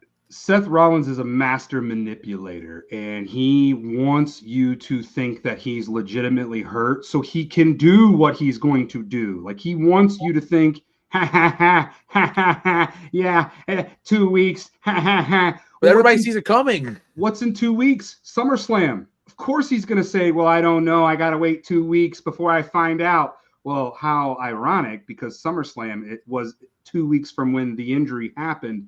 So the fact that he's prolonging it and blowing it off makes me feel like this shit ain't legit.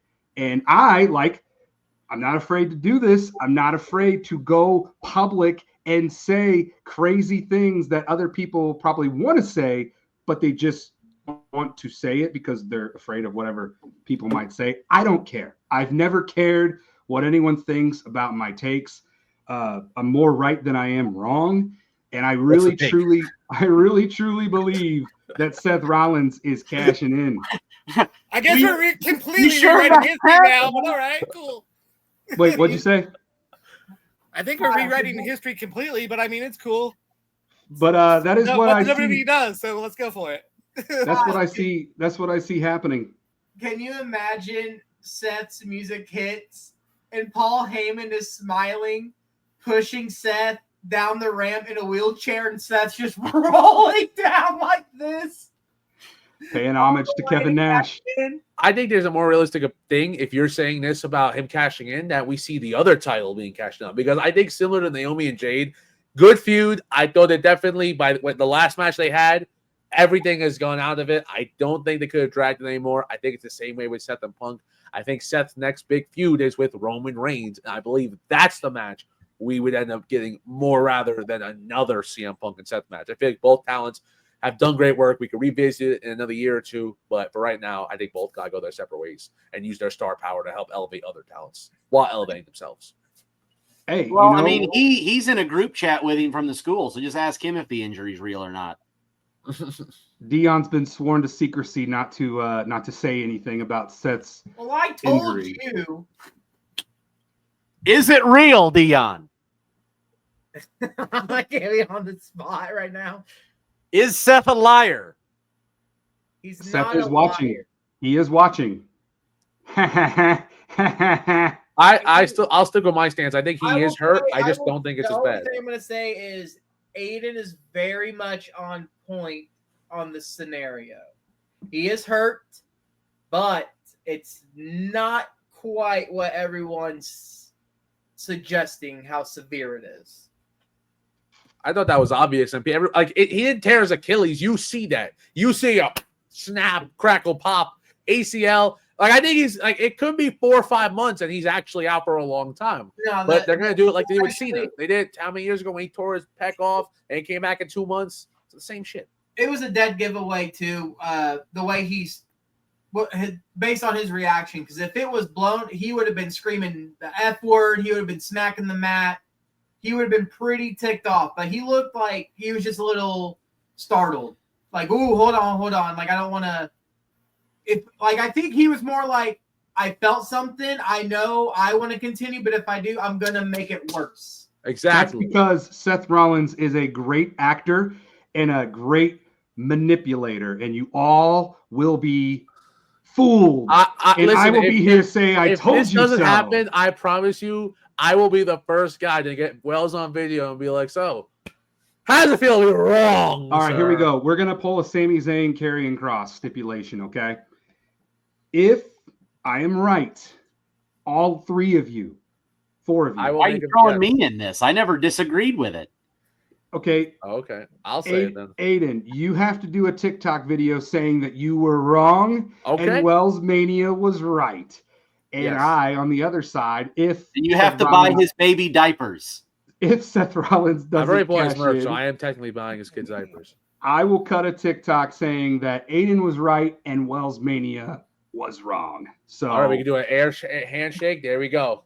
there it is. Watch for his phone to be miraculously dead at 11 Look o'clock on at- Saturday. Bro, my phone died. I don't even know what happened. Well, here would be something even better. If I do make it to SummerSlam, I'll do the video with you in person.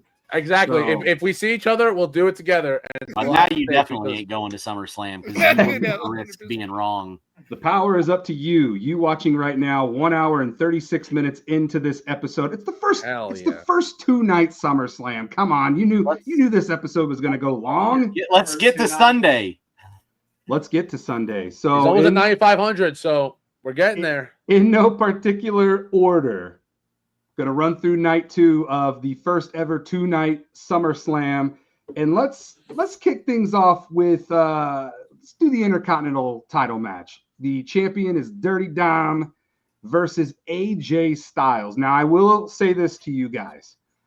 I am very torn between this match because I can see it going either way. I'm very conflicted. So I have my prediction, but I want to see if you guys can persuade me and change my pick, because my pick is the phenomenal AJ Styles is becoming the new Intercontinental champion. And I'll tell you why I feel like he's going to win. But who do you guys have winning this match? Finn Balor's plan finally comes to fruition. AJ Styles wins the Intercontinental title because of Finn Balor, and AJ Styles joins the Judgment Day, and Dom gets kicked to the curb. Yeah, I like that. Okay. I like that. Give me some Bullet Club, baby. Give me some Bullet Club. Because Finn's had a plan for months. We've seen it on his face. It's why he brought Roxanne in. He's been doing something behind the scenes. This has to lead somewhere. So he has history with AJ. You know, I mean, it makes sense. And I think that Dom is so over and doesn't need Judgment Day anymore. It's time for him to break away and get that push away from the Judgment Day. I think that's where Dirty Dom needs to go. And in order for that to happen, he's like Payton said, he's got to be kicked out of the Judgment Day. And why not? Why not align AJ with Finn Balor? Hell, And you they can become even the new leaders. You can even bring back Gallows and Anderson for all I care. Give us a little Bullet Club reunion with those guys. Jared, you're not a fan? Not a fan of Gallows and Anderson? No, we don't. Let's not trying to live 10 years ago. It's over. Yeah. Well, I'm a sucker for nostalgia. Anyway, I'm going Dominic Mysterio. Okay. You don't think they're taking the title off Dirty Dom? No, because if following my logic from night 1, if the Judgment Day loses the tag titles, we still have all the Roxanne stuff. We still have the Liv stuff. So we need Dom and Finn. I do think ultimately Payton's going to get his story of Finn costing Dom, because it's all about Liv challenged the leadership of Finn. So he wants to get rid of Liv Dom will eventually side with Liv when she returns. That leads to the breakup. It's too early yet because I don't think Liv's ready to come back. So I think we stretch it out, and therefore I think Dom wins. And AJ's had bested Dom at like every turn, comedically and physically for the past 2 months. So Dom's got to, I would assume, win here because otherwise he just got dominated this entire feud. So clean sweep from AJ. So you got Dom winning to prevent that. What do you think, Aiden? Here's some good logic for you. Because he got pinned on Monday night, Dom's winning. Because in the history of wrestling, more times than not, if the champion loses on the show, more likely than not, they're going to win at the show. Now, I think AJ needs a win. I feel like he hasn't really won a big-time singles match in a long time. And I feel like that is kind of crazy. So I hope AJ wins, but I feel like Dominic Mysterio is going to win one way or another. I've heard everybody saying about the turn. I think Liv's going face. I just don't know if Finn would go with her as a face or if Finn would stay as a heel. I'm conflicted on it. I think Finn needs to be a good guy. I think he thrives best as a good guy, and I feel like we're starting to bleed a little bit into that. What were you going to say, Jared? I hear that AJ's injuries, I think, is a lot of the reason he hasn't won a singles match in a while, and I hear that if he makes it to Mania, he's probably finishing up at Mania. Wow. Okay. That's what I hear. AJ is getting up there in his wrestling career. I did think it was really cool that he was at TNA Slammiversary. I thought that was really awesome that he was able to be a part of that. I never watched TNA, but I know how big of a deal AJ Styles was in TNA. So I thought that was a pretty cool moment for AJ to at least get that before he does eventually call it a career. Deion with Terry in the back there. What do you think, brother? I'm going to go with AJ Styles as well. It just feels like AJ needs this win. He needs a big SummerSlam win and recapturing that Intercontinental title because, fellas, call me crazy. I'm setting myself up again because I know you guys are going to think I'm on Dream Street. But what if? Oh, Jesus. I've heard this 1,000 times. I heard it 1,000 times today. He's just going on epiphanies. What if we get at Clash in Paris? Oh, jeez. I know where he's going with this. Yeah, I knew it know too. where he's going with this. Intercontinental Champion AJ Styles versus the never-seen 17 undisputed WWE Champion John Cena.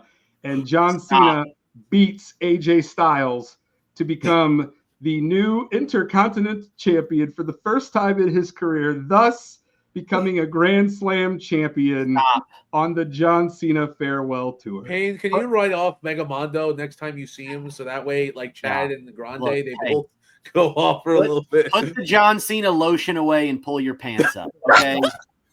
It's not happening. Like I said, fellas, I'm on Dream Street with that, but I'm manifesting that is what is going to happen. So what's the next match? With that being said, yes, I am going with AJ to win the Intercontinental title. The next match is John Cena lotion, a steel cage match. Oh, Jesus. For the WWE United States Championship, we've got the U.S. champ Solo Sikoa versus Jacob Fatu. And Mike, don't fall out of your chair. No, I was being Jacob. Oh, gotcha.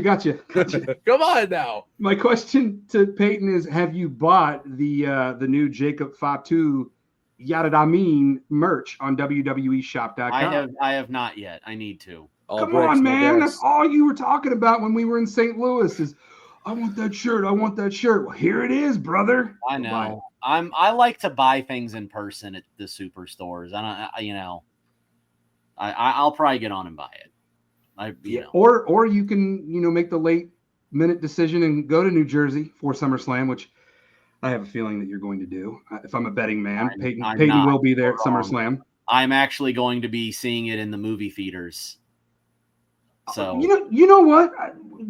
Way to bring that up because I want to get your guys' take on this real quick. So Fandango. No, not that Fandango. Fandango, who got a WrestleMania 29 win over Chris Jericho. That's a true story. I was there. Crazy. Probably one of the biggest upsets in WrestleMania history. But anyways, yes, WWE PLEs will be running wild in a movie theater near you. Payton, you're okay with going and watching a WWE PLE in a movie theater setting? You're okay with that? It's WrestleMania 1. This is closed circuit. I love it. Let's go old school. Now, with a bunch of other wrestling fans and cheer and scream. Yeah, absolutely. My question though is, would it be okay if people are on their phones while they're watching? No, Kyle, you do not need to make TikToks at the theater while people are watching. No, if you were in there and you were making TikToks, I'd punch you in the teeth. 100% why you're asking. Fact. Well, not necessarily TikToks, more about tweets, because I like to tweet when I'm watching the PLEs, and I like to give my live reaction. So if I'm sitting there in my seat while I'm watching SummerSlam on the movie theater, and I'm tweeting, my thoughts like I would here at the movie home. theaters would be dark. I'm not assuming this is going to be treated like a movie. I mean, it's a sporting event on the big screen. I feel like everybody in there is going to be lively and engaged. They show UFC and boxing matches there, and people screaming and booing on. I have seen a boxing match at a theater, and I have went to see AEW pay-per-views at a theater. So are people on their phones? Yeah, people are on their phones. Okay, that's what I was wondering. It is more like a sporting event, like they said, or like watching it at a sports bar. Yeah, like people yell and react. They pop and make noise and things like that. So. Yeah. Okay. I'll let you know. I mean, I'm doing it, so I'll let you know how it is. And I know you will document this. I want you to record some TikToks and put that content out there, because I think that'll really help boost you, Payton, to 10K as well. I'm excited. I'm excited to try it out and see what it's like. So you'll have to let us know. Maybe come back on next week's episode of WellsMania Podcast and report back. Aiden, what you got, brother? I think it's a good idea. I mean, it's been done before, so like everyone knows about it. So I don't really feel like it's this new concept that some people are acting like it is. I think it's enjoyable as long as it's fun. The only thing I think is weird is like, am I really gonna want to eat popcorn during a wrestling show? But, I mean, other than that, I think it's pretty dope, pretty cool. I mean, luckily, movie theaters do sell other foods. I mean, am I really buying a cheeseburger from the movie theater? Well, get some nachos. Get a hot dog. Nachos and a pretzel. You can't go wrong with both of those. Now, it would be cool if they were selling a limited edition like SummerSlam popcorn bucket. That would be cool. That would be cool. Or like a pop-up merch shop in the lobby of the movie theater. Here's the problem though. You have to run out to get more food during the show. I mean, I know it's similar to like an actual show, but like you never want to miss shit. So what happens if you run back? Here's Seth Rollins. But you'd have to do that at a live event too. You got to get up and go in. That's what I'm saying. But I feel like in a movie theater, it's a little more stressful. If there's a line, bro, I mean, obviously it's the same thing. I feel like in a movie theater, it would just go so much faster because you're not there. It's going to be interesting. I think with the way WWE does it, the way to do PLE, since there's such a gap between matches. Yeah. Since they have the commercials for Peacock, you've got like 5 minutes between matches, 5 minutes or more between matches, so I don't think it's that big. In the theater going to is like the theater I always go to, so it's not that big of a theater. So is that super Regal? Yes. Yeah, I thought I saw it at Regal here in Greenwood. That's where I'm going. Yeah, you'll have to let me know how that experience is. I'm very. I mean, hell, if you're not going to Jersey, you better go there. Maybe. Who knows? But yes, let's. Deion, you got any thoughts about watching PLEs in the movie theater? No, I think it's great. Well said. Solo Sikoa versus Jacob Fatu. Oh, Lord. What do we think is going on here? And let me tell you, ain't no steel cage gonna prevent Talatanga from getting in that ring, brother. I got nothing. Not gonna prevent Talatanga, but Talatanga is not going to be the deciding factor in this match. Yeah. Oh, Tamatanga and his return will be the deciding factor in this match. I think that Tama Tonga will come back. He will betray Jacob Fatu, his former tag team partner, champion, and that is how Solo is going to retain the title. So in that case, that is now 5-on-1. Like, is anybody going to come to Jacob Fatu's? Is anybody going to come for Jacob Fatu in this steel cage match? Big Jim will show up. I'm gonna be honest. I think in the cage match, they're gonna. I think Solo wins with the help of, with them and everything. But I think while they're outside the ring, like, kind of celebrating, I think Fatu does a throwback of the Bobby Lashley Umaga scene where Fatu just runs, dives at the cage, and the whole cage just collapses on all the members, and it's insane chaos. That would be a sight. It would take them all out. That he could just start beating them down while he's out there. Yeah. Or I think Jacob Fatu is going to have some help from some OG bloodline members. I'm talking about Rikishi and Haku, brother. What? Rikishi and Haku are going to help. They got their WrestleCon thing canceled. Now he thinks these they old guys are did. showing Yes, up, bro. They did. Hold on. They are showing up, brother. Why would Haku betray his own sons? I don't know. I see Haku's children are with Solo. I see Dude, that WellsMania was in that writer's room on Unreal, bro. I see. Well, in that case, I see Rikishi and Rikishi and Jimmy helping Jacob Fatu, and then we're gonna get a little showdown between Haku and Rikishi, and it's gonna be badass. Oh my god. Okay, I'm sticking with Tama Tonga coming back, but maybe. I'm a full 80. I think someone's gonna attack Jacob, and that's how you finally separate Jacob with this whole Solo thing. Let them go on their own paths. I don't know who Jacob feuds with next. That's my only thing. I'm trying to figure out who has a reason to attack him that would make sense to be a good feud that would last some months. Because I think he's gonna build his way up to the main event scene. Maybe not with a world title this soon, but he'll be up there. I mean, he's popular. The guy can wrestle. I think we see something else. I think this MFT needs to get away from the bloodline stuff as much as they can to establish themselves as a competent group, because if we even get close to an OG bloodline versus this new shit, it ain't gonna do nothing. I'm telling you, they're gonna look bootleg, and it'll die before it ever gets started. Well, that is what we are getting at War Games, so it ain't going away anytime soon, Absolutely brother. not gonna happen. But the only reason I bring up Rikishi and Haku, I don't think they're gonna get involved. Their appearances got canceled at WrestleCon, so I'm feeding into it. I'm feeding into it that Rikishi and Haku are going to, they're not. Jacob Fatu, though, is going to win this match. Jacob Fatu is going to get that United States title back, and he's going to stand tall because Jacob Fatu don't need nobody. Yada I mean? Jared? Yeah. What do you got, brother? I think Jacob Fatu is going to win. I think he's going to be one of the centerpieces of SmackDown going forward, and I think no matter which way they go with the title, I think the WWE title won't be around a lot this fall. So I think that's going to fall on Jacob and the U.S. title to carry the SmackDown brand. So I think Jacob wins here. Yeah, I agree. But Aiden, that's one thing I like to do on WellsMania Podcast is I like to just rib and see what kind of reaction I can get from you guys. See, there's ribbing and there's you. I do this. You were serious. I do this all the time with Payton. He was so serious about that till I called him out and said it was dumb. And then he's like, I didn't actually think that, brother. No, I saw their appearances got canceled, and I've been seeing all day on Twitter that people think, oh, it got canceled because they're going to show up. No, they're not going to show up. If they do show up, great, but they're not going to. Not great. It's like, oh, fuck, here we go again. They don't need to. They don't need to show up because we already saw Haku. I mean, it would be kind of cool to see Rikishi because we haven't seen Rikishi in a while, so it would be kind of no cool to see him.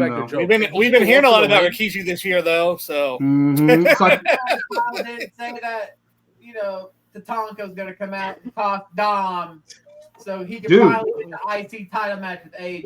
that's I think you just gave me a great idea. Oh, I think that God. Tatanka should come back and challenge whoever the Intercontinental Champion is. John right- Cena after he and wins the right- title at Clash in Paris. Yeah, because Cena is going to need to drop the Intercontinental title. So why not have Tatanka come back and right that wrong Only from thing I've heard about WrestleMania that is 9? R-Truth beating Cena for the IC title. That's the only thing I've heard that would even. What's the make next sense. match? Tatanka versus John Cena for the Intercontinental title. Double count out. Double count out. I would be pissed. I would be so pissed. Really? We're bringing Tatanka back for that? Speaking of match. Speaking of Intercontinental titles, we'll segue into the women's Intercontinental title. That's where we were going, right? Forgot Yeah. about that one. This is a no DQ, no count out, last chance match. Becky Lynch, the women's Intercontinental Champion, versus Lyra Valkyria. Now, here's the stipulation. If Becky wins, Lyra can no longer challenge for the title for as long as Becky Lynch is the champion. So this is the Ravishing Anton WWT World Champ stipulation that has affected half of the WWT roster.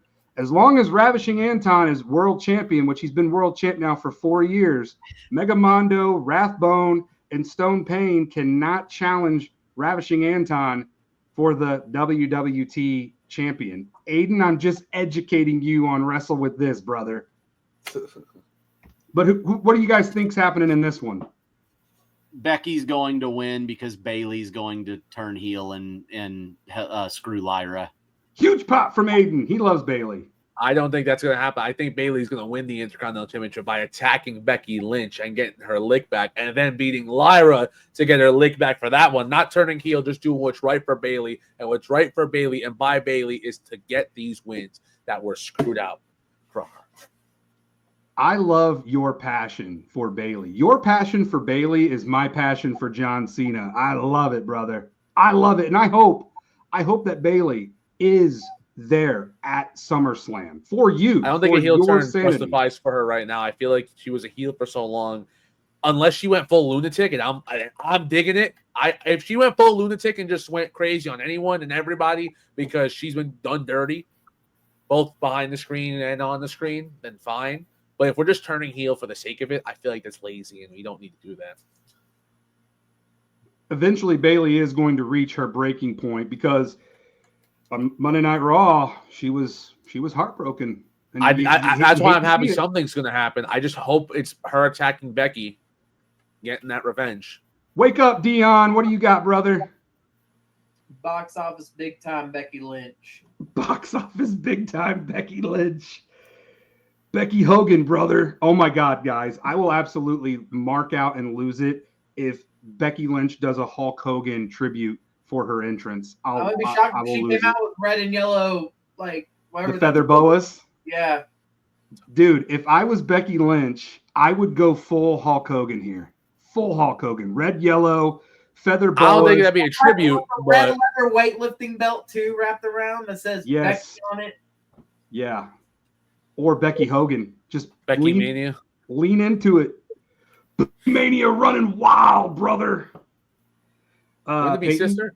Jared? I already said Becky wins because Bayley stabs Lyra. Oh yeah, that's right.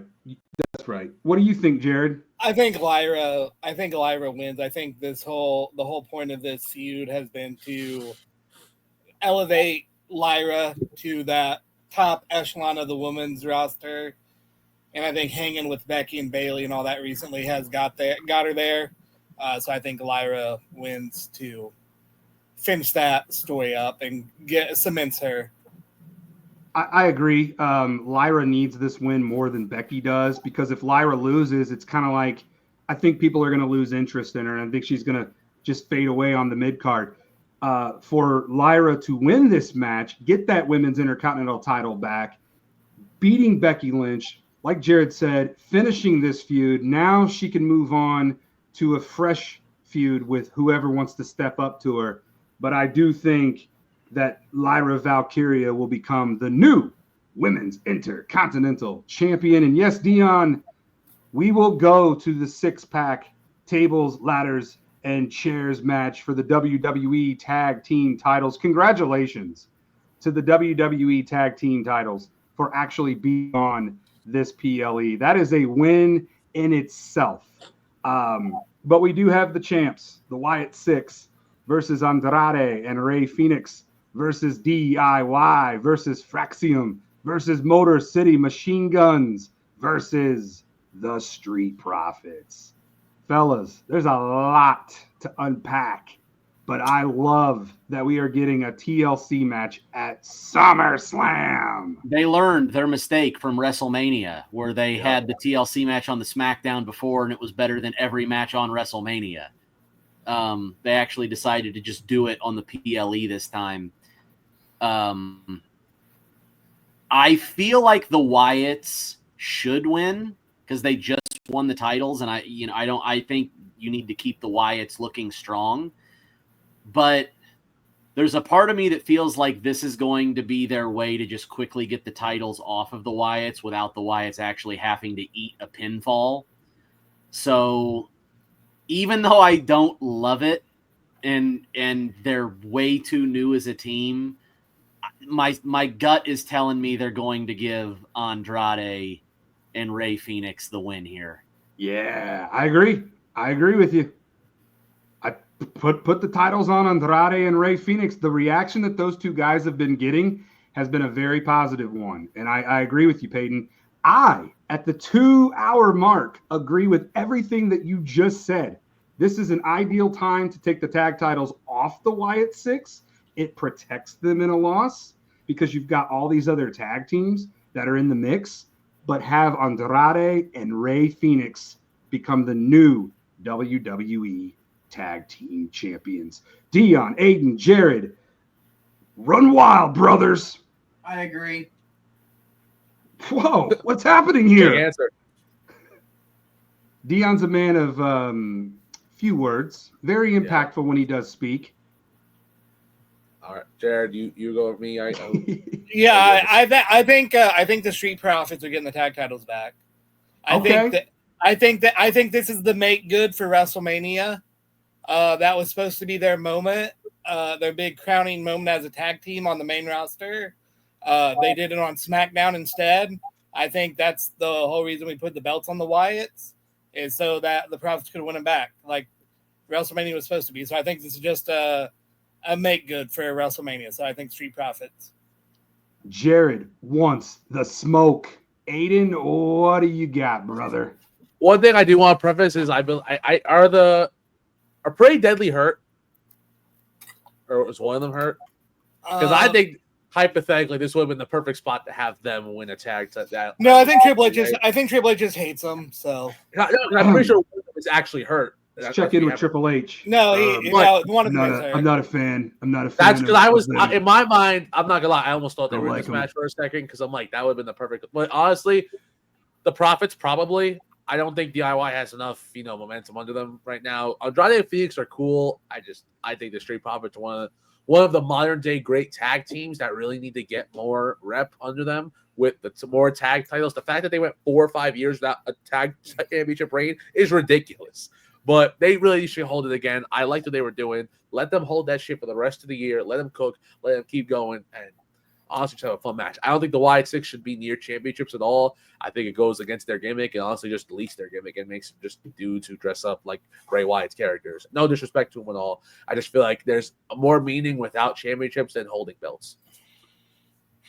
Well, Aiden, the plan here for your question, Pretty Deadly, they remind me of Tyler Breeze and Fandango. And quite frankly, I just don't want to go down that road again. So not featuring them in this match is the direction that I chose to go, Aiden. So that's why Kit Wilson and the blonde, the Prince guy, they're not in this. Thank you, Trips. I love the no selling from everybody. Okay, the next match. I know the fans at home are marking out over my Triple H question, so thank you. I'm sure they're not. The next match is a triple threat match for the women's world title, we've got the champion Naomi versus Rhea Ripley versus Io Sky. Now, fellas, Naomi. Do we even talk about like who should win this? Because everyone knows Naomi's got to win, bro. Next match. Just about to say, is it too soon to take the title off of Naomi's winning. We all agree. Naomi's winning. Clean sweep, Naomi. This will be a great clip. The only way Naomi loses is if Brock Lesnar comes back. Well, that is not happening, pal. That's why. I was making the joke. Everybody knows the joke. It's wrong, but it's there. Naomi's winning. But Naomi's winning. With caution stuff has been great. I like Rhea Ripley. I like Io Sky, but Naomi's got to retain. That takes us to the main event for the first ever 2-night SummerSlam. We've got the never seen 17, the greatest of all time, the one, the only, John Cena, defending his undisputed WWE title against Cody Rhodes. Well, we know who you want to win. Is a street fight, fellas, which falls means count anywhere.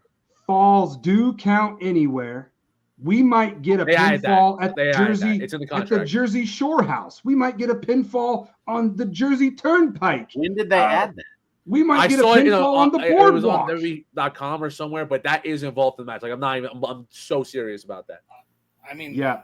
This is a street fight. So anything can go in a street fight.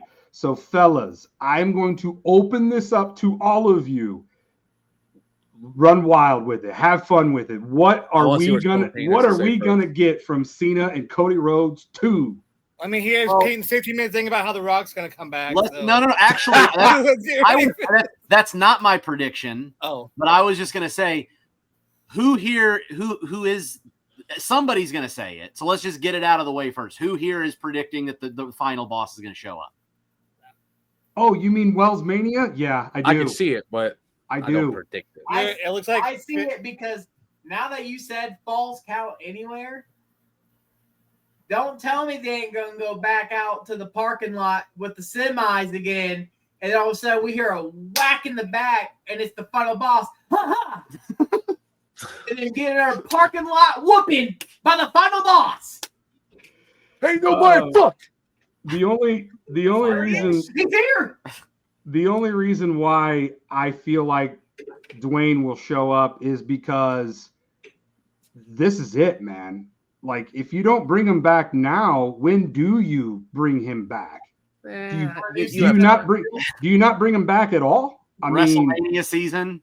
Is that when we see The Rock next? Is WrestleMania 42? Well, what's the 42? 42? What's the point of that? About 45, you might get him. Is The Rock gonna show up at WrestleMania in Indianapolis when it rolls back to our city? Well, here's my thing. I hope you're right. Genuinely, I hope you're right. I hope The Rock does show up. I don't think it's going to happen. What I do think is going to happen, and this goes off one of my predictions from night one on why I said I think they're going to lose.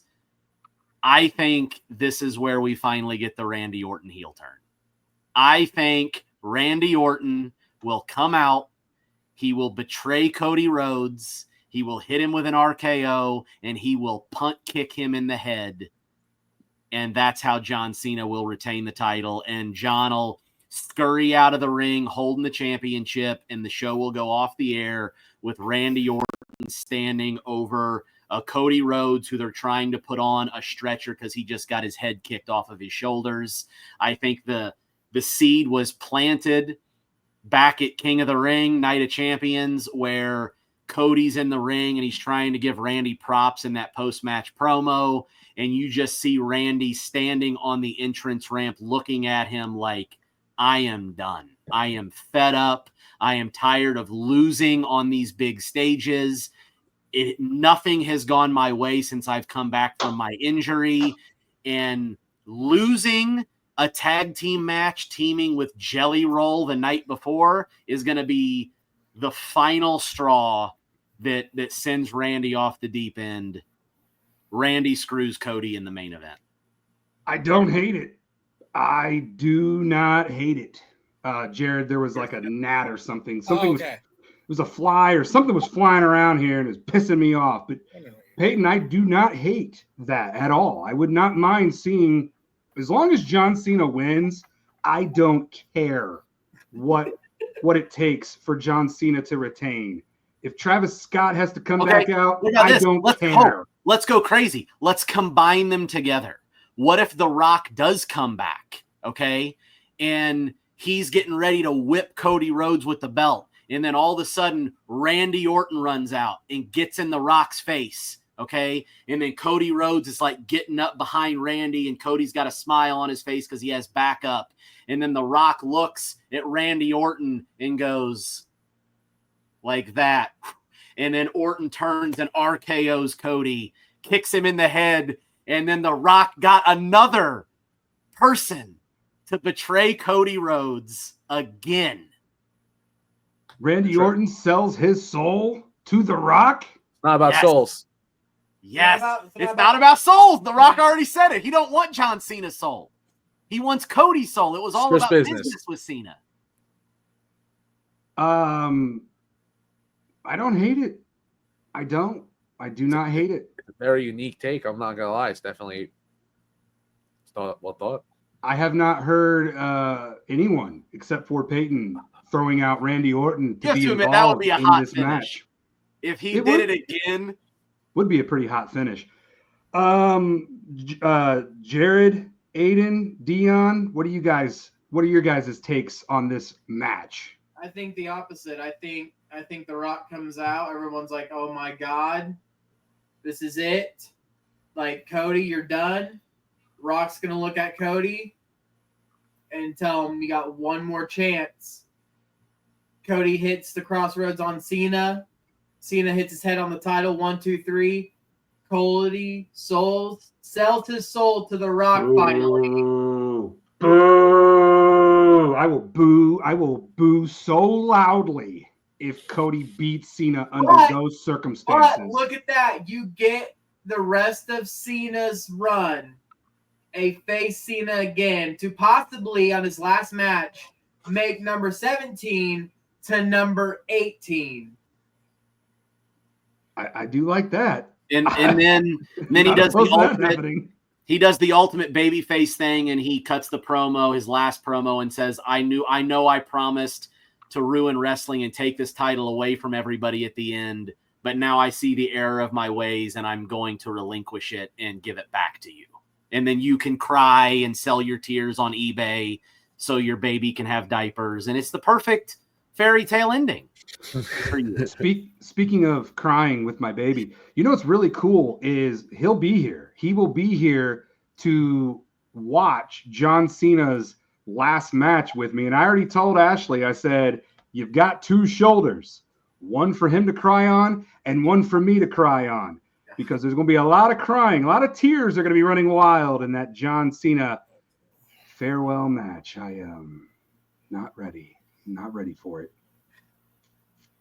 You're not going to see it because it's going to be on Saturday night's main event. It's going to be mostly commercials, so you really won't have to worry about it. I would like to go. I'd like to actually get there. But Jared, what do you think is going to happen? I think Cody's going to win back the title. I think. Well, I mean, it's a street fight, so the way the WrestleMania match was that he didn't pull the trigger, he stopped himself, he got kicked in the dick and hit with the title. So I assume that at some point in the match, he's going to kick John Cena in the dick and hit him with the title, and then hit the crossroads probably for the finish. It's just hearing you say kicked in the dick, that's funny. It's funny to me. So I mean, I think it's ultimately just, and then I think maybe we have another hint, or Cena hands Cody the belt to do the passing the torch moment for the video packages in the future and for his Hall of Fame video and all that. And there'll be some sort of thing, but not a complete. I don't know if we do a complete Cena face turn, but there'll be enough to give you some hope for Cena's future. Because again, I think he's gonna finish as a face, as Deion said. Aiden, what do you got, brother? Who's got? I think this opinion. I think Cody tries some slick shit. Now I know it's a street fight, but we all know what slick heel shit is. I think he tries something, and Super Cena, for all time's sake, comes out, kicks out, somehow beats this man.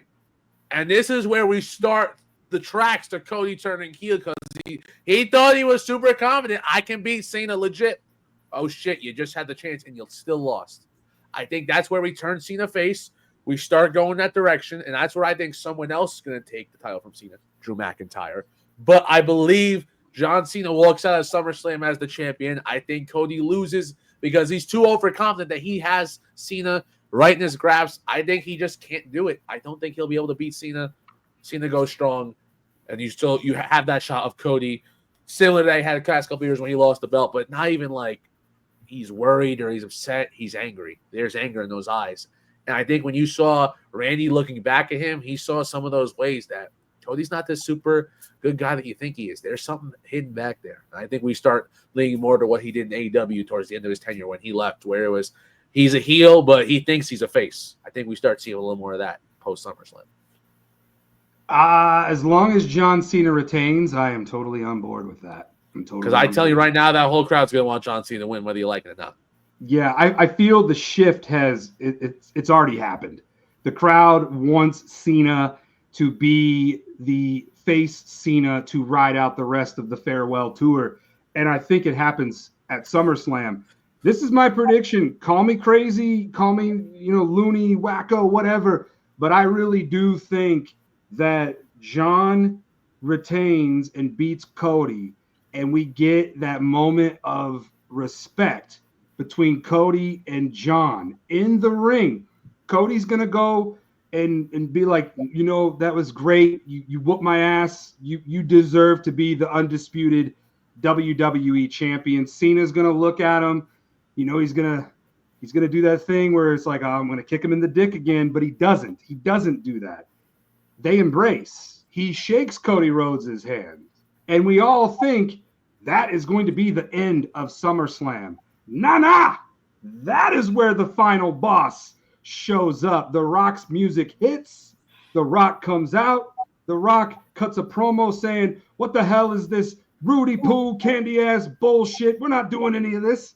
And then Cody Rhodes turns on John Cena, finally giving in to what The Rock always wanted. Cody aligns himself with The Rock. Thus, we get a heel Cody, a face Cena, and that whole 1, 2, 3 throat slash sets up Cody Rhodes, John Cena 3. That is what I think is going to happen. I think that is going to be the match that we get at Survivor Series. I think it's going to be Cody Rhodes versus John Cena at Survivor Series for the undisputed title. I mean, call me crazy, but I think that this is where The Rock does show up. I was disappointed when he didn't show up at WrestleMania, and I know I'm not alone. I was bummed. Everybody was disappointed. I told you all he wasn't showing up. But you had to think they had merch. They had him on the banners. They had The Rock's presence was felt in Las Vegas. If you can sell money, you gotta make money. It just felt like The Rock was going to show up because he had a reason to. He had a reason to show up, but he didn't. He didn't show up. So I think to right that wrong of him not showing up at WrestleMania, I think him showing up at SummerSlam, but Cody aligning with The Rock, I think that is a really hot way to end the first ever 2-night SummerSlam. I have something that just came to mind, and the way you sparked it, I could see something similar happen. But Cody, like I was saying, was angry. He's upset, but he's on the back burner.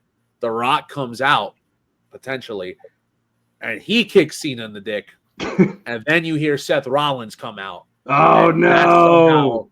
Where you turn to that, because Cody and Seth, they still have unfinished business. The way they were teasing it on Raw a couple months back, you still don't know what's going to happen between those two. If Seth is healthy, then you could go that route. You have the guys like Braun and Bronson that cost Cody. If that match ever does happen, you let Cena do his own thing. Maybe he faces Drew because Drew has some history with The Rock. and we can go in a bunch of different directions from there. So everyone's predictions are either The Rock or Randy Orton, and let's be real, it's gonna be Travis Scott again, guys. They're gonna Travis Scott back out there. No. That B-rate motherfucker can take his shit and take his ass back to his B-rate concerts that I'm not going to ever listen to. Fiend. Who's crashing out if Travis Scott shows up? I will crush it. That'll be the funniest moment of all time. I will literally just I promise you, nobody's laughing. ever getting go away heat louder than that. If Travis Scott shows up, Randy Orton needs to RKO him. Nah. Screw that. Proceed. Hunt that man and send him out of the WWE universe. Never see him again. Okay, let's just say this. What is the worst possible? Like, what is the most disappointing finish they could give us? Cody Rhodes winning.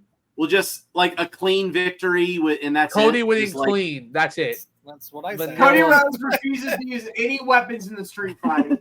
The street fight is not a street fight. Cody Rhodes throws the belt, hits him at a crossroads, and wins. That's lame, boring. It does nothing. That would for be no lame. one. If Cody just wins clean in a street fight with no outside shenanigans, it'll be lame. No, he'll pretty use weapons, Yes. but no, like major. Like if we don't see him symbolic title hit, a chair, something symbolic, and it's just Cody won. I need both men to bleed. Oh, that's definitely not happening. Charles Robinson needs to take another Cody might bump. bleed. Cody might bleed. Cody likes to bleed. Do we think Roman gets involved at all, or no? No. The only Samoan getting involved, if any, is The Rock if he's there. So is everyone here at least agree, regardless, like someone has to interfere or get involved? I think so. Okay. I just don't know who. I don't think it's gonna happen. I don't think it's gonna happen. I think that I'm sticking with my guns. I think it's going to be Orton. I think we get the Orton heel turn. I think that's the most logical. The only person I see showing up that's not Cody Rhodes or John Cena is the final boss, The Rock.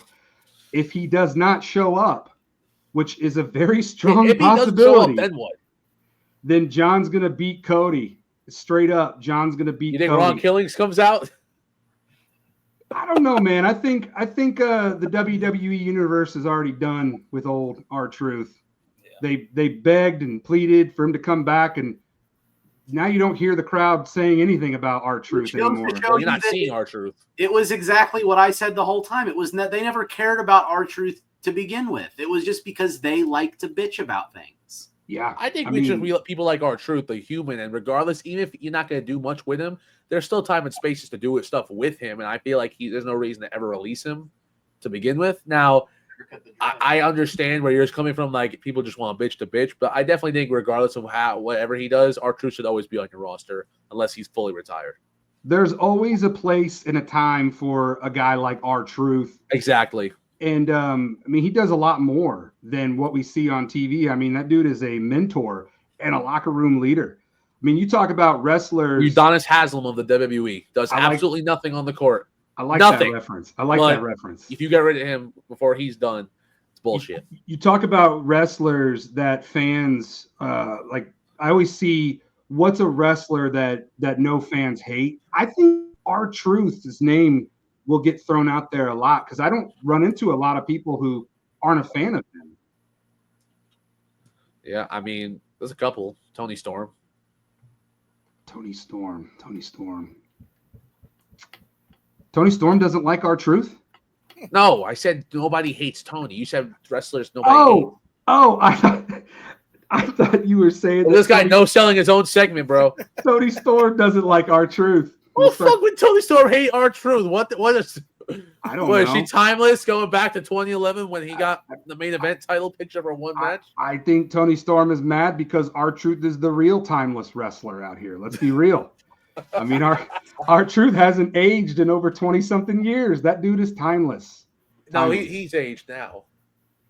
I think cutting off the dreads makes him look like he's gotten older for sure.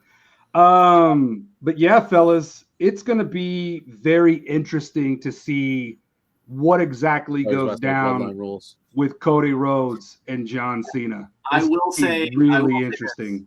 Are we all in agreement that this entire card both days feels a whole lot bigger and better than the WrestleMania 41 card?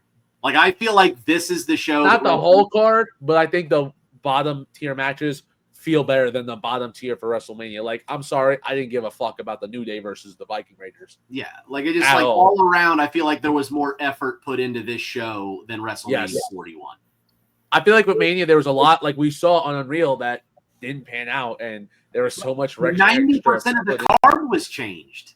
Yes, which I don't love it because not gonna say what the matches were, but that original card looked pretty good. There was some stuff that we still could have done with the changed card. Kyle, did you see that? Did you see the original lineup for what WrestleMania was going to be? I haven't gotten to that episode yet on WWE Unreal, but I have seen tweets of people posting the whiteboard of the matches. And Payton, one match that I wanted at WrestleMania that we didn't get, Bianca Belair versus Rhea Ripley. I wanted that match at WrestleMania 41. We did not get it, but it originally was supposed to be on there. I did see that. Yeah, I don't know. There was just, I feel like there was a lot that happened that made that WrestleMania card. Like it just didn't feel like WrestleMania for most of it. I get what you're saying. The name alone helped, but 40 felt so much more like the WrestleMania. Like, oh. And that's the thing too, is I think too many people were expecting another repeat of WrestleMania 40, and when they didn't get it, it kind of fell flat for a lot of people. Not for me though. Like, I really enjoyed being at WrestleMania out in Las Vegas. I still had a really great time. But the lows were just too low. And plus, I got to witness John Cena win number 17 live in person. In the flattest way possible. That to me, like I said, I don't care how he wins, as long as he wins. That is fine with me. You care. Because if it's the same shit they did at Mania, which I will even admit, they probably could have fixed it up a little, fine-tuned it a tiny bit. Because him taking 30 years to pin him, I'm like, come on. Have at least the urgency to pin him. What should have happened is Travis Scott should have pulled a WrestleMania 8 Ultimate Warrior and ran down the ramp instead of taking 6 minutes to get into the ring. Oh. I'm sitting there thinking, dude, this is the main event. Apparently there's a stage for SummerSlam, like a real stage, not something out of the tunnel. Okay. So I'm excited to see the setup for SummerSlam. I may be there. Running wild with you, Aiden. Dwayne called and said, if I'm coming, you better have a fucking stage, not walking through some little ramp. Here's my question. Who will actually show up at SummerSlam? WellsMania or the final boss? The Rock. Vince. The Rock. Vince? The Rock has a better chance of – Hulk Hogan has a better chance of showing up at SummerSlam than you go. I mean, technically, Hulk Hogan, his spirit will be running wild at SummerSlam with the tribute video and the 10-bell salute that we will be getting. Listen, I'm not hating, but someone's going to boo it. Someone's going to. And fifth time, because we're going to get it to kick off night 1 and we're going to get it to kick off night 2. So we're going to get five 10-bell salutes. If we get on SmackDown again, then I'm going to be like, all right, now we're doing too much. Because one episode, all right. If we're doing this for 2 episodes, I don't know. I don't think we'll get it again at SmackDown. Although, then again, I wouldn't rule it out. We might get it 6 times. 7 for Monday Night Raw. I don't think we get another tribute. I think they did. I think SummerSlam we will, but I think it'll be one night, somewhere in the middle of the show. They'll do it, and that's it. It's gonna get booed. I promise you. There's too many people for someone not to get mad and hate on it. But I've been pretty proud. I've been pretty proud of the crowd for actually not booing and showing respect, because it pisses me off so much that Hulk Hogan's last live appearance in WWE, he got booed out of that liberal state of California. To me, that really just rubs me the wrong way. He did that. They did it to themselves. They kind of knew what they were doing, and you got 2 minutes to wrap this show. Actually, 1 minute. You got better end it before 2:30. Oh yeah, we are getting close to the 2:30 mark. Yeah, but yeah, those right there are our SummerSlam predictions. This is a action-packed, fully loaded Yup. WellsMania podcast episode 185.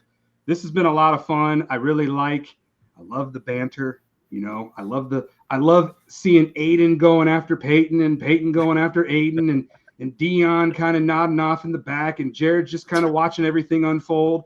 We got a lot of different dynamics here, which is one of my favorite parts of the WellsMania podcast is we're all so different in our own way, but we all unite over the same thing, which is professional wrestling. And Aiden, go ahead and plug your social media. Also, since you're going to be at SummerSlam, who are you most excited to get your pro photo op with besides Bailey at SummerSlam? My favorite, the one I'm most excited for, is Toni Storm. I'm seeing her Saturday. I have a couple lined up. I've added some today. And he's got beef with R-Truth. Toni Storm does. Yeah. But you can find me at Aiden Chung everywhere on TikTok, Instagram, YouTube. If you see me anywhere else, I might be there. If I have the same profile picture, then hit the follow anyway. We make fun wrestling content. We'll be making more sports content as the sports season comes alive. I will be at SummerSlam making content all day, all night there. So make sure you come check it out. It's going to be a whole bunch of fun. And yeah, man.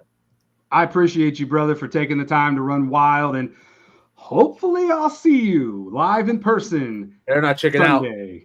Oh, no, dude. If I get to 10K, I'm a man of my word. If I get to 10K, I have we get to 11K. No, it's 10K. If I get to 10K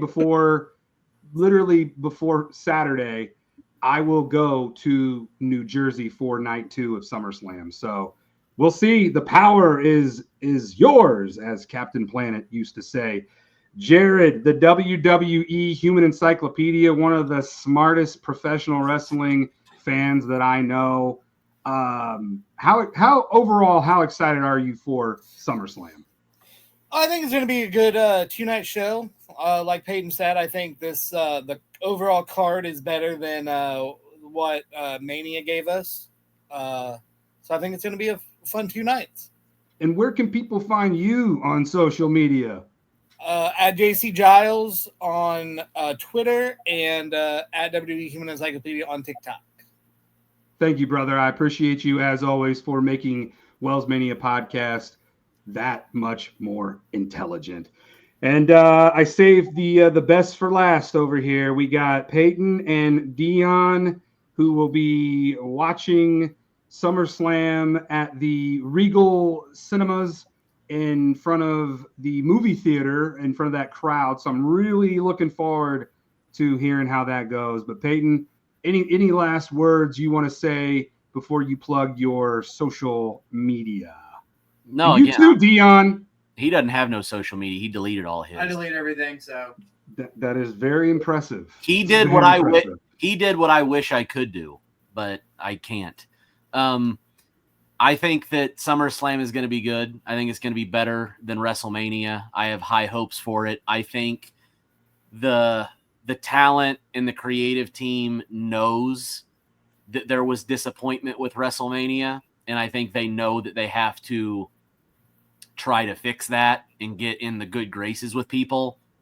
Because if SummerSlam is a disappointment, then there's going to be a lot of upset fans. So I think they know they have to hit a home run here. So I am looking forward to SummerSlam. I'm looking forward to seeing it in the movie theater, closed circuit TV style.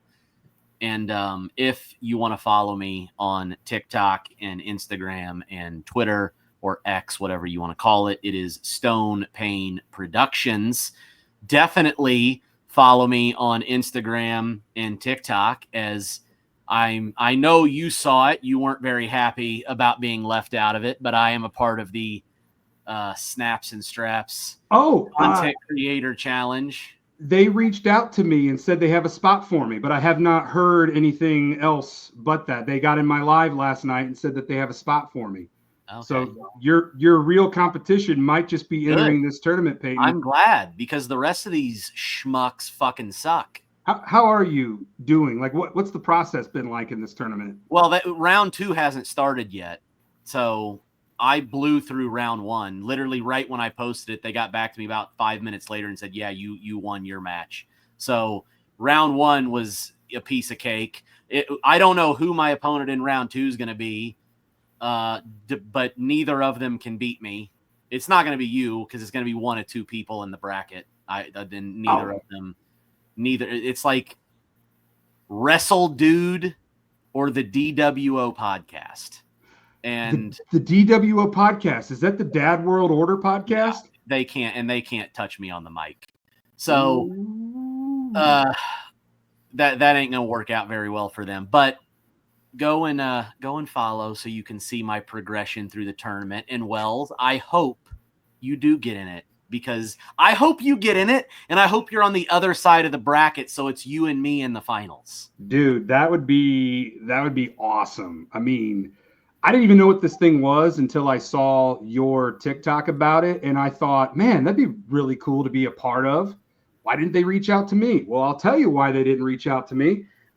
Because WellsMania is the most underrated. I fly under the radar, and I'm sick and damn tired of people not knowing who WellsMania is. You need to wake up and run wild with the most underrated wrestling podcast in the world, because I'm not afraid to say what's on the top of my Hoosier Dome. I'm not afraid to say what I'm feeling right here in my heart, brother. I'm not afraid to take my vitamins and drink my milk and say my prayers and rip my shirt off. I'm not afraid to embrace Hulk Hogan and admit that we would be nothing without the immortal Hulk Hogan. There would be a WellsMania without Hulkamania. The never seen 17 undisputed WWE champion John Cena will beat Cody Rhodes at SummerSlam. And if that doesn't happen, WellsMania will be very, very disappointed. So everybody go follow Stone Payne Productions on TikTok right now. Everybody go follow Aiden Chong on TikTok right now. Everybody go follow the WWE Human Encyclopedia Jared Giles on TikTok right now. Deion Freeman, I love you, brother. And I hope that all goes well in your world and you find the peace that you need to get yourself back on the social media. Everybody run wild. Everybody, with everybody saying WellsMania episode 185. Thank you all so much for running wild with the most underrated wrestling podcast in the world. I hope to see you all at SummerSlam. 10K to SummerSlam. WellsMania Podcast all over everywhere. Facebook, Twitter, Instagram, and TikTok. 10K on TikTok, and I will see you live in New Jersey for SummerSlam. Thank you all so much. Thank you to Aiden Chong. Thank you to the WWE Human Encyclopedia Jared Giles. Thank you to Deion Freeman, a.k.a. Pitt. And thank you to Stone Payne Productions. This has been episode 185 of WellsMania Podcast. No matter where you are in the world, I hope you were entertained. I hope you enjoyed it. And I hope you have fun watching SummerSlam, whether being there at MetLife Stadium or in a movie theater or in the comfort and confines of your own home. Thank you all so much for caring about anything that I ever have to say. It truly means everything to me. And hey, long live the immortal Hulk Hogan, my childhood hero, physically gone, but Hulkamania will run wild forever, brother. What you gonna do when Hulkamania runs wild on you? Until next episode, take care, stay positive, run wild, and dominate the day.